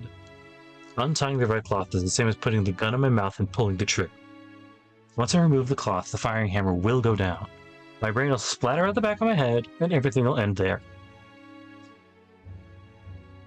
I have to be determined. The office is already there. I need to bring Ilya back and save Sakura. I know what that means. I'll have to protect Ilya, defeat the shadow, and remove it from Sakura. I wished for a miracle that I can't hope to accomplish, and I'm still wishing with all my might. I know it's a dream that I can't make come true, but I've never even thought about giving up. Then I have to go. I have to save Sakura and Emiya. It's impossible. Sakura's facing death and only destruction awaits her. Someone said it'll take a miracle to save her. That's right. That's impossible with human powers. If I'm to perform a miracle that exceeds human capabilities, I'll need an appropriate compensation. I can't protect myself and someone else. If someone has to take Sakura's place in order to save her. The ground is trembling. The embodiment of the storm is closing in. I'm going in. I'm going to defeat him, Emiya. Eh? She looks up in surprise. Emiya notices my right hand is on my left arm. No, you can't do that. You won't be able to come back once you use Archer's arm. You'll die. No, you'll be killed first. You haven't done anything wrong, so you don't have to go that far. I'll bear it. I'll somehow bear it even if I almost die, so you don't have to worry about me. Well, let me correct you. I've done plenty of bad things too. Shirou? Then I'm going. Wait here, Emiya. I pat her head and walk away. I get away from Emiya. I go in to attract his attention and fight him head on. I have to get away from Emiya so she doesn't get involved in the fight. It's time. I place my hand on the knot by my shoulder. The knot by my wrist is tight, so I'm gonna have to take the cloth off. It'll have to be from up there. I just need to pull it all off after that. Then I'll be assailed by pain that's 10 times worse than all I've suffered until now. Kotomine said it's the switch of a time bomb. The fuse will be lit once I take it off. I don't know if it'll explode the next minute or the next day. All I know is that I can't put out the fire once it's lit. My mouth goes dry. Fear doesn't go away with determination. I would scream out of sheer dread. If I'll be sane or not, I'm scared of myself. My death is only natural.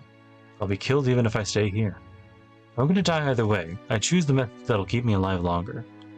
So there's only one thing I'm scared of. And that's the possibility of losing my mind before my body dies. Will I be able to bear the pain? I might lose my sanity and forget about Emiya and Sakura. I might even forget the promise to protect them. That's what I'm scared of. That's the only thing I'm scared of. That's why I sealed it. I know I can't use this arm even if my life's at stake. Berserker's appearance isn't somebody else's business.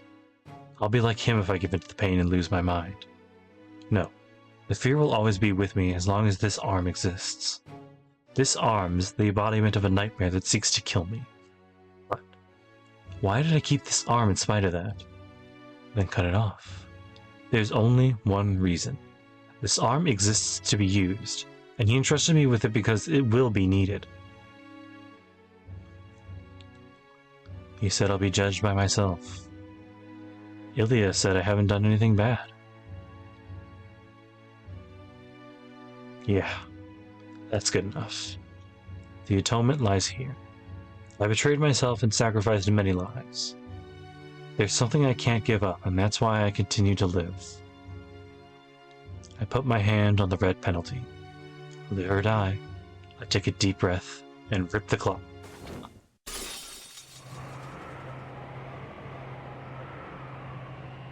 At that instant, the world rumbles apart.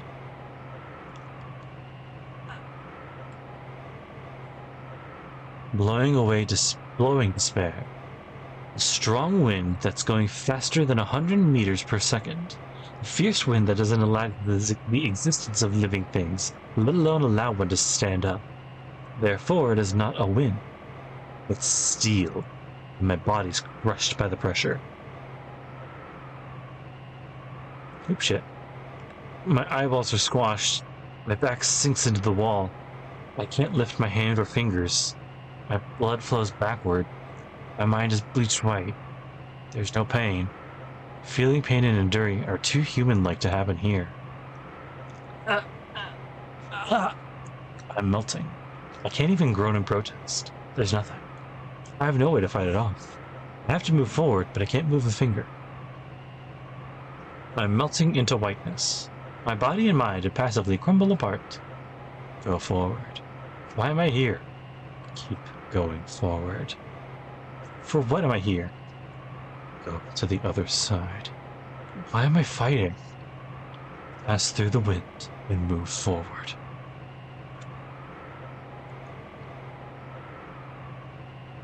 I'm disappearing. My body lost already. I clench my teeth, not letting my mind loose. But my mind is disappearing. I won't make it. I can't move no matter how hard I try. I can't stay no matter how determined I am. I try to clench my right fist with my whole existence on the line. If I can, I'll be able to hang in there. If I can move any part of my body, I can use that to move forward. I can't move a finger, let alone make a fist. My left eyeball is crushed. The rush of the wind ruptures my eardrums. My vision fades away. Within it, I see an unbelievable image. He's standing. He's standing in this wind. He's standing, walking to the other side. As if it's a matter of course. The wind of steel has no effect on him. He walks forward, his red coat billowing behind him.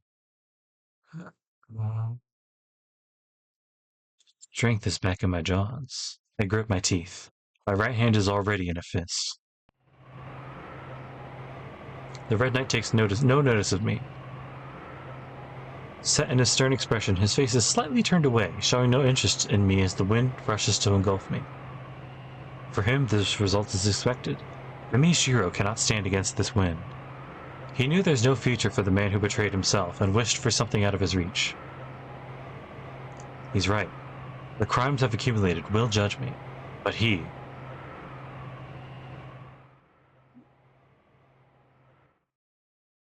Can you keep up with me?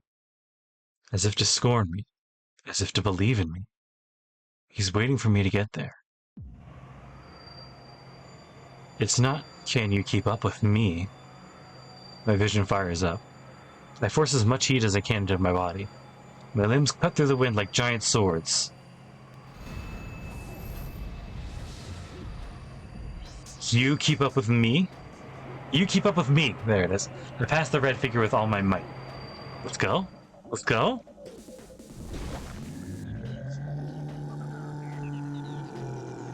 Oh, you should be worried, big boy. Oh, that's the theme! I step under the ground. The winds died down. It's about 30 meters to the Black Giant. It'll take him less than 3 seconds to close the distance. Therefore, the outcome of this battle will be decided in the next 3 seconds. My mind is clear. I know the scope of my power. Projection using creation concept, basic structure, composition, protection technique, growth experience, and accumulated years. A reality marble that inverts the world engraved on your soul. The embodiment of the mental world using theory of magic, the world egg. Inheritance of battle technique, experience and physical strength from archer. Correction. Fail to read physical strength. Still be killed in one blow. Reality marble. Unlimited blade works. Isn't usable. Archer's world and mine are different. You can't reproduce it. No. I can only reproduce what Emiya Shirou has learned, or the noble phantasms he has recorded.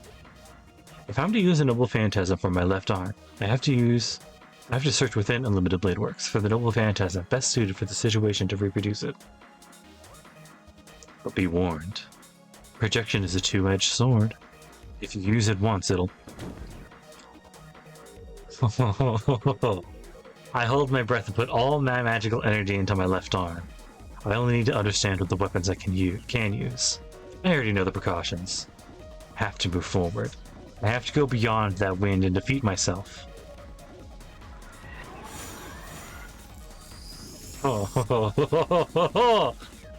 Grace. On. I stare at it. I stare through his giant sword. I open my left hand to grasp the imaginary handle of the weapon that is yet to exist. An extraordinary weight. Emiya Shirou cannot handle this giant sword. But my left arm will definitely reproduce the strength of my enemy.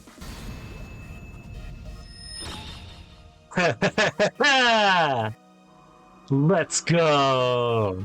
And the strap hanging off of his wrist like that breaks. Part of my brain explodes. My bones break, not being able to withstand the overflowing magical energy. It's unsightly, like apple skin. Here I come. There's no need to worry. Arm will reinforce the broken parts. I will give my undivided attention to killing him for certain. He's not even like grabbing it properly. His fingers are in the handle. He notices me. His hostility now has a focus. Recognizing my use of magic as a threat, his eyes move. They're like ominous stars. The giant gives a death cry and runs to kill his enemy. Mad warrior. The giant is insane, but still the same. He's still fighting his battle against Saber. He is blind and insane. His life has ended twice over, and his body is rotting, but he's still fighting to protect Emiya. 1 second. Look, he's not even gripping it properly. His fingers are in the handle. The running giant won't stop with one blow, and normal projection is useless against him. Tracing won't do the trick. I can't beat that giant unless I use projection past my limits. Therefore... Trigger. Off. 9 in my head. I use all 27 magic circuits in my head and smash it in one blow. 2 seconds. He's right before me. His massive sword is upraised. Torrent and swirling vigor. He steps forward and I confront him by also stepping forward. Upper arm, collarbone, windpipe, temple, diaphragm, rib, testicles, and thigh. I take aim at the 8 targets. Holy shit. Set. 9 lives, blade works! I surpass the crashing speed of sound using Godspeed. Oh, shit!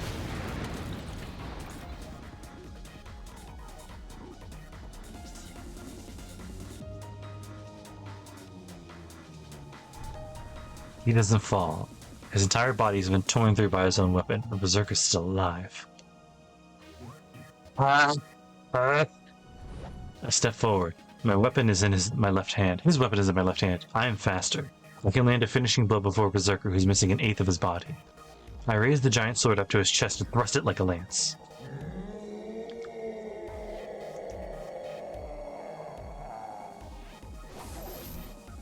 But I lost. I put all I had into it. I used every ounce of the unfair advantage I have, but it still wasn't enough. Berserker's attack draws near. It swung down with hurricane force. I twist my body. I use all my abilities to evade his attack. I thought coming, so I can dodge it. Berserker's attack will only graze my head. And that'll still kill me instantly. Even a grazing blow from that monstrous blade will be the end. Direct hit can even destroy the ground. Even a brush tip with a sword will scatter my head like tofu. The giant sword comes crashing down. My vision freezes the instant my head is blown away. The sword is swung with blinding speed, stopping with blinding speed, stopped with blinding speed.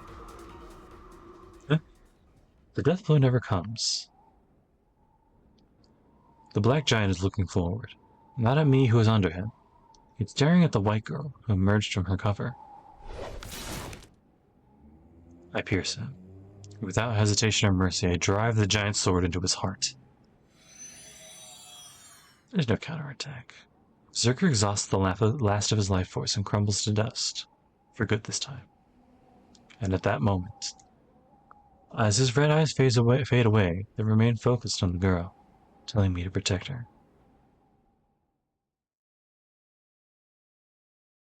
That was so fucking cool. Battle ends in an instant. It really does end in one breath. The boy, with trembling lips, said he was going. He suppressed his fatigue and fear, put his head on the red restraint and walked away from the girl. She went out to stop him. She hesitated for a second, wondering what she could say. She couldn't come up with anything, yet still followed after him. It wasn't even 10 seconds, but that slight hesitation determined the outcome. She emerges following the boy. The battle's already ended. The giant who once protected her disappeared, his eyes fixed on her. Wind blows through the clearing as if signaling the conflict has ended. Yeah. So the figure is all that's left in her vision. The battle has ended. He should keep it like that. I'm just saying. I know he needs to clear it. He should keep it like that. It's not the power of the heroic spirit's arm. Using his own power, Boy fought against his death and won. The girl keeps staring at his back. He will never turn around and look back again. He has released the shroud and defeated the giant. His figure looks heroic and powerful. Yeah, it does. There's no doubt left in him now. He cast away all agonies when he released the cloth and used projection. Shirou. The girl keeps watching him, filled with sorrow. His body looks like someone else's now. It's a foolish and sacred end with no return. He's become a hero. You know what? This is about the time. There really is no better time. What the fuck is that? There really is. There was another thing that I wanted to. Another time that I wanted to stop it at, which will probably feel like more of a stopping point, but. 10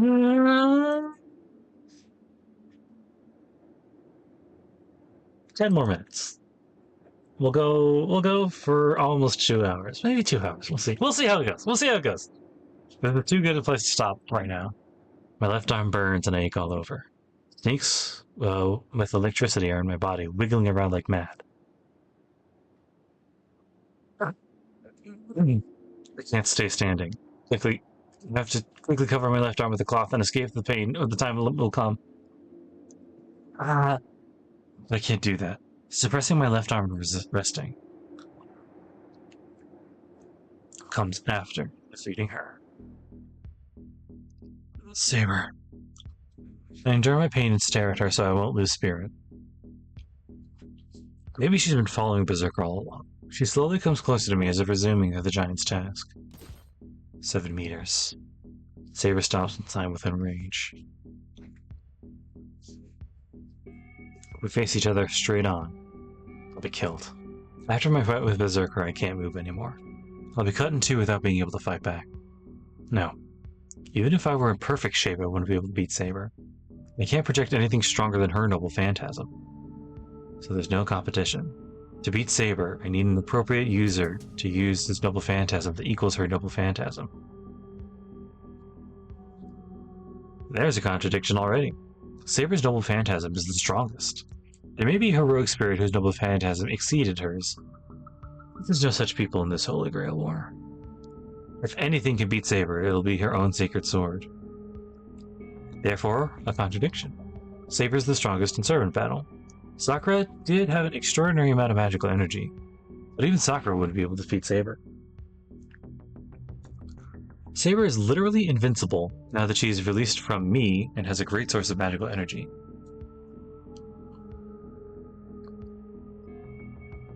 What a futile effort. I warned you that you cannot save Sakura, and this is the result? There's no emotion in her voice. Oopsie. That's the signal. She mercilessly comes to take my life. So what?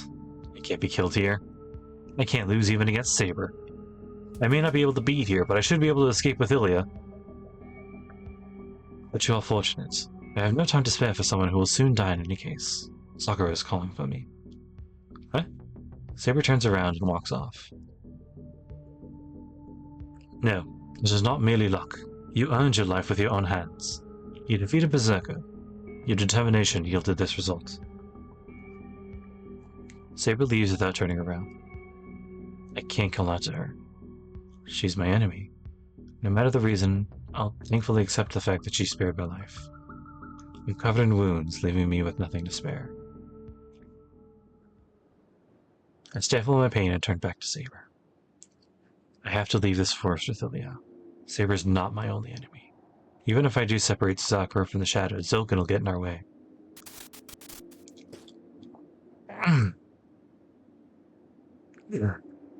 I know what happened and what's going to happen to my body. I can project 3 more times at most. No, even projecting once is dangerous if I don't want any physical defects. I can't fight Zoken and Assassin in this condition. There'll be no point if my body explodes after I beat them. Then I should keep my last projection and keep my promise with Tosaka. That there's still hope even after I die. Shirou? I hear Ilya's voice from somewhere. Yeah, let's get out of this forest as quickly as we can. We won't be able to get away if Sakura changes her mind. I can't see Ilya. I heard thumping loudly, jumping around inside my skull. Interlude 15:4. Purification by the Holy Word. The priest's exorcism disperses Mata Zoken's spiritual body. Only two figures remain. One is Kotomine Kyrie, leaning against a wall with wounds all over his body, his cloak red with blood. The other is the masked assassin, bound to a tree by the black keys. You know, we got a spare servant here, and he has some spare command seals. Who knows what could happen? You completely eradicated the mage executor. Did you know he was just a collection of worms? He turns to the voice. Assassin's no longer there. The only things on the tree are the black keys and a small trace of blood. I have known him for a long time. I knew he was a spirit that used worms to tamper with this world. It would not do no good to rip his body to pieces. If one were to kill him, one would have to completely eliminate his body, or attack the spirit. The verse is too similar. Again, damn it. Attack the spirit itself as you did, eh? I see. The mage had a strong binding to this world, but he's vulnerable to the holy words of the Bible. Exorcist, huh? One might say you are Mata Zoken's natural enemy. Priest doesn't answer, but checks on his wounded body. The bleeding has stopped. He's out of weapons, and he suffered no fatal wounds. But he suffered no fatal wounds, and his strength should return once he rests for a few minutes. So what are you going to do, assassin? Your master is gone. My holy words should not have an effect on you now that your source of magical energy is gone. Should have an effect on you, sorry. I would assume so. My body will soon disappear. My body will soon disappear. Without a master, I am no different from the wandering spirits of this forest. My body will degrade to that of a lowly spirit within a day, and I shall disappear from this world. Correct. I can harm servants without masters. So what will you do? Will you avenge your master? I'm not so foolish as that. He suffered defeat because of his own arrogance. It is not my fault. But still, something does not make sense, and that I must ask of you. You must mean how your Zabanya failed. I believe you obtained your arm from Shaitan, but it will have no effect on me as long as it bears the name of the fallen angel. That arm punishes humans, so it cannot curse one of its own kind. As my heart is not human, it is strong enough against such a curse. I thought so. Your heart is the same as that girl's. You must already be tainted. The priest doesn't answer. He merely smiles ironically. But how would you know? You could not act as you did unless you knew my... Oh. But how did you know? You could not act as you did unless you knew my arm would have no effect on you. Your intention was to have me use my double phantasm, correct? Yes, I already knew about your arm, assassin. A cursed arm that creates an image of the target's heart and swaps it with a real heart. That is how you killed my servant. Then you... Yes, I watched it until he died. It is natural that I knew about your arm. Your blunder was made the instant you killed Lancer. Damn, that was indeed a blunder. Assassin tut-tuts in self-deprecation. His hostility disappears at the same time. He must be satisfied with the answer as he quickly retreats. So he went to look for another master. I assume his next master would be Mato Sakura. That's not a problem for the priest. It's fine as long as Mato Zoken doesn't kill Sakura. Zoken's wish is immortality. He can achieve his wish by having Sakura's body turned into the Holy Grail. The curse in the Holy Grail will not hatch if the old man is alive. It is meaningless if Sakura becomes his tool. He needs to remain a master, because he will never find it. You're defective from birth. He gets dizzy. It must be because of the fatigue and loss of blood. The priest leans against the wall and closes his eyes. Possibly for the last time. Oh. It all happened 10 years ago. Defective from birth. The man did everything he could after accepting the fact. He couldn't understand morals, but he had common sense, so his teenage years are spent trying to overcome his defect. But it never happened. The man's purgatories and sufferings were entirely useless, and his final attempt was a woman. It's a simple story. Every human wishes to love one of the opposite sex, have a family, die peacefully. Even if one may detest the peace, one can only dream about it.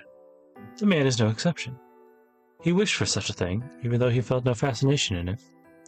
He loved a woman, trying to earn ordinary happiness. The man chose a woman with no future. If he was terminally ill, only expected to live for a few years. Did he choose her because of that? Or was that his only choice? He still doesn't know. Their life together lasted for about 2 years. The man tried to love the woman. The woman tried to love the man, did love him, and even had his child. But the result didn't change. It was because the man derived his happiness from the woman's suffering and his child's despair. The more he tried to love, the more their suffering saved him. The contradiction didn't make the man suffer. He didn't even know if he suffered. But the more the woman tried to cure him, the more he wanted to see her grieve. The woman was a saint. She was sickly, but she was still a saint for him. It need not be said how faithful she was or how deeply she understood his anger. That's why the man was in despair. No human will ever understand him and try to heal him to her degree, and this woman still could not fill the void within him. Then, there's no need to live and question right and wrong. He was born defective. His birth was some kind of mistake.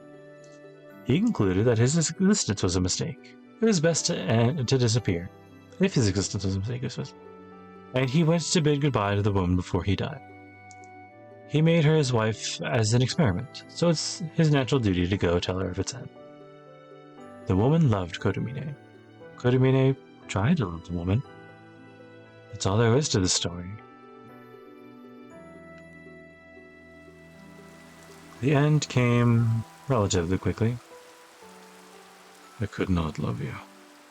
That is all the man said in the room made of stone. The dying woman smiled. She was unable to stand up because her body is now composed of just skin and bone. No, you do love me. With a smile, she took her own life. There was no way to stop her, and stopping her was meaningless. The woman had a fatal disease. She would eventually die. He knew that when he chose her. The woman, covered in blood, looked up at the man and smiled. See, you're crying. He wasn't crying, of course. It's just the woman saw it that way. The woman used her death to prove to him that he could love, and that he deserved to live. The man silently left the room and broke away from the teachings of God. Yes, he certainly felt sad, but not because she died. The man at the time thought, how terrible. If she was going to die, I wanted to kill her myself. He grieved over losing the chance to enjoy her death. It happened long ago. He can't remember her voice or her face. But sometimes he thinks, I wanted to kill her. Is that for his pleasure, or is it grief over wanting to kill the one he loved with his own hands? He cuts off the thought process whenever the answer flickers in his head. It's something that should be hidden forever. The woman's death was meaningless. Her devotion couldn't change him. But the man didn't consider her death to be worthless, so he stopped searching for answers. It all happened long ago. The memory of the man who feeds on others' misfortunes. The man later meets his nemesis, Emiya, a mage that cast away what the man might have wanted. He opens his eyes. It seems he fell asleep. He checks the condition, starts to walk to catch up to Emiya Shirou, and... No, you can't go anywhere, because you die here, is interrupted by a girl. New digs. She has completely changed. Her black outfit is her shadow. She's covering her body with her own dark magical energy. The amount and the presence of her magical energy is beyond human capabilities. She is at the same level as pure heroic spirits, like Honor Guardians. You are completely tainted, Mato Sakura. You cannot change to that degree unless your mind is attuned to the curse.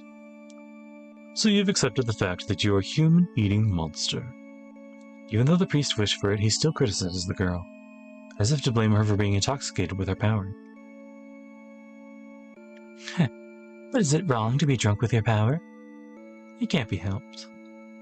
I think I would have endured it for longer if everyone was nicer to me. Oh? Endure what? Myself, Priest-san. I finally understand now. I hate this world. The Tosaka family that threw me away. Nii-san who lived without any troubles. My scary grandfather and pitiful brother. The people living peacefully without any knowledge of my pain. I can't allow such things now. I know I'm just taking out my anger on others. I know it's wrong, but I still think this way. Yes.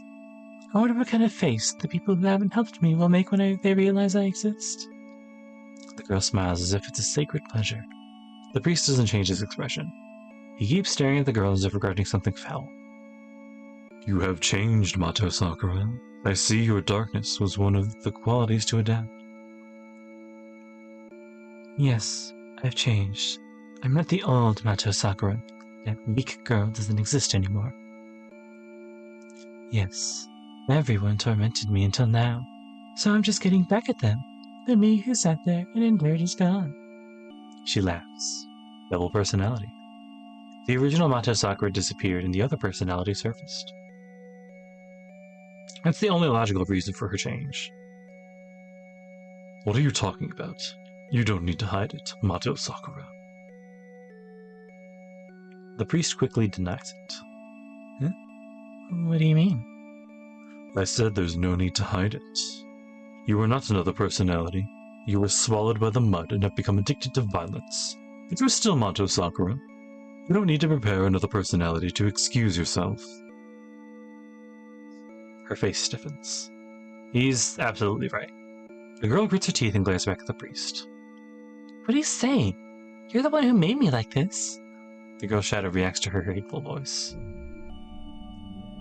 A blazing infringement. The shadow covers the ground in an instant. I won't deny it. I kept you alive so that you would remain its master. You measured up to my expectations and you are about to give birth to Avenger. You have easily accomplished what I could not. It wasn't easy at all. You don't know how painful it was, how much pain I'm going through right now. I don't know, and there's no need to know. I'm not so mad as to listen to a girl's complaint. I see. You're right. You don't want to know. I won't let you feel compassion. I'm in a position where I can make anyone realize whatever I want. She smiles cruelly. Priest retreats without any hesitation. He quickly backs away like when he captured Mato Zoken. The priest retreats with one jump. She may have vast magical energy, but she's still inexperienced. She has no experience with battle, and she's unskilled as a mage. It's easy for her to retreat. How foolish. You think you can get away from me? She smiles. The priest falls to the ground at that instant. He rolls down. He falls to the ground, coughing up blood. It doesn't stop. He can't stop coughing up blood. Every time he tries to breathe, it wells up in his throat. How does it feel to have someone grab hold of your heart? Your life's under my control no matter where you are. You died 10 years ago. Emiya Kurtsugu shut your heart, and you died. But you stayed alive because of one reason. You're that... Who was it? It's that servant I ate before. But I guess his name doesn't matter. That gold person was showered with the contents of the Holy Grail, which connected him to it. But it couldn't taint that man, so it flowed into you, his master, right? And you were resurrected. Avenger, your life was saved because Angry Man supplied you with magical energy. I see. That makes sense. Yes, you are connected to Angry Man you. I'm Angry Man you. So I squashed it. I destroyed the fake heart that kept you alive. I could squash your organs too if you want. I can pull out your insides no matter where you are. She was surrounded. How could she say if you want? The girl has no intention of keeping him alive. No matter how much he may beg for his life, she'll laugh as she kills him. He'll give her back his fake life. Because it's hers. Even if it's just a speck next to her total magical energy, there's no reason for her to let the priest keep it. Goodbye. I appreciate the fact that you saved me.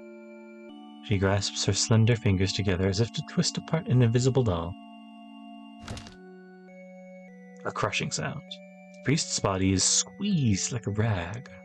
One more twist. The priest will die in the next second. But right before that... Oh, wait, no, it's her. The girl doubles over in pain. She coughs up blood. She scratches the ground as if begging for help. It hurts, don't come in. Shadow expands. What happened? The shadow on her body expands, then slowly shrinks back to its original size. No way. Berserker lost? There's no other explanation. Berserker was defeated. He died, dissolved into pure magical energy, and was consumed by her, the Holy Grail. Her mind distorts. The personality called Mato Sakura is pushed even further into a corner now. She can't move any farther, but the great soul pushes her against the wall. She'll disappear. She'll disappear. Mato Sakura will disappear. Before that... She thinks of killing the priest, looks up, and is annoyed by her failure to follow through. Fine. He's going to die anyway. There's no one at that ruin. On the ground where Kotomine Kiria lay is his blood-soaked outfit. And that's where I wanted to leave off.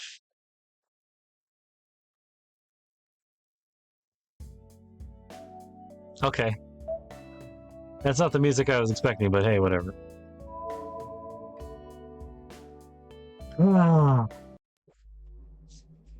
I'd like to say something, but I'm also very tired because it's a 2-hour thing, and tired.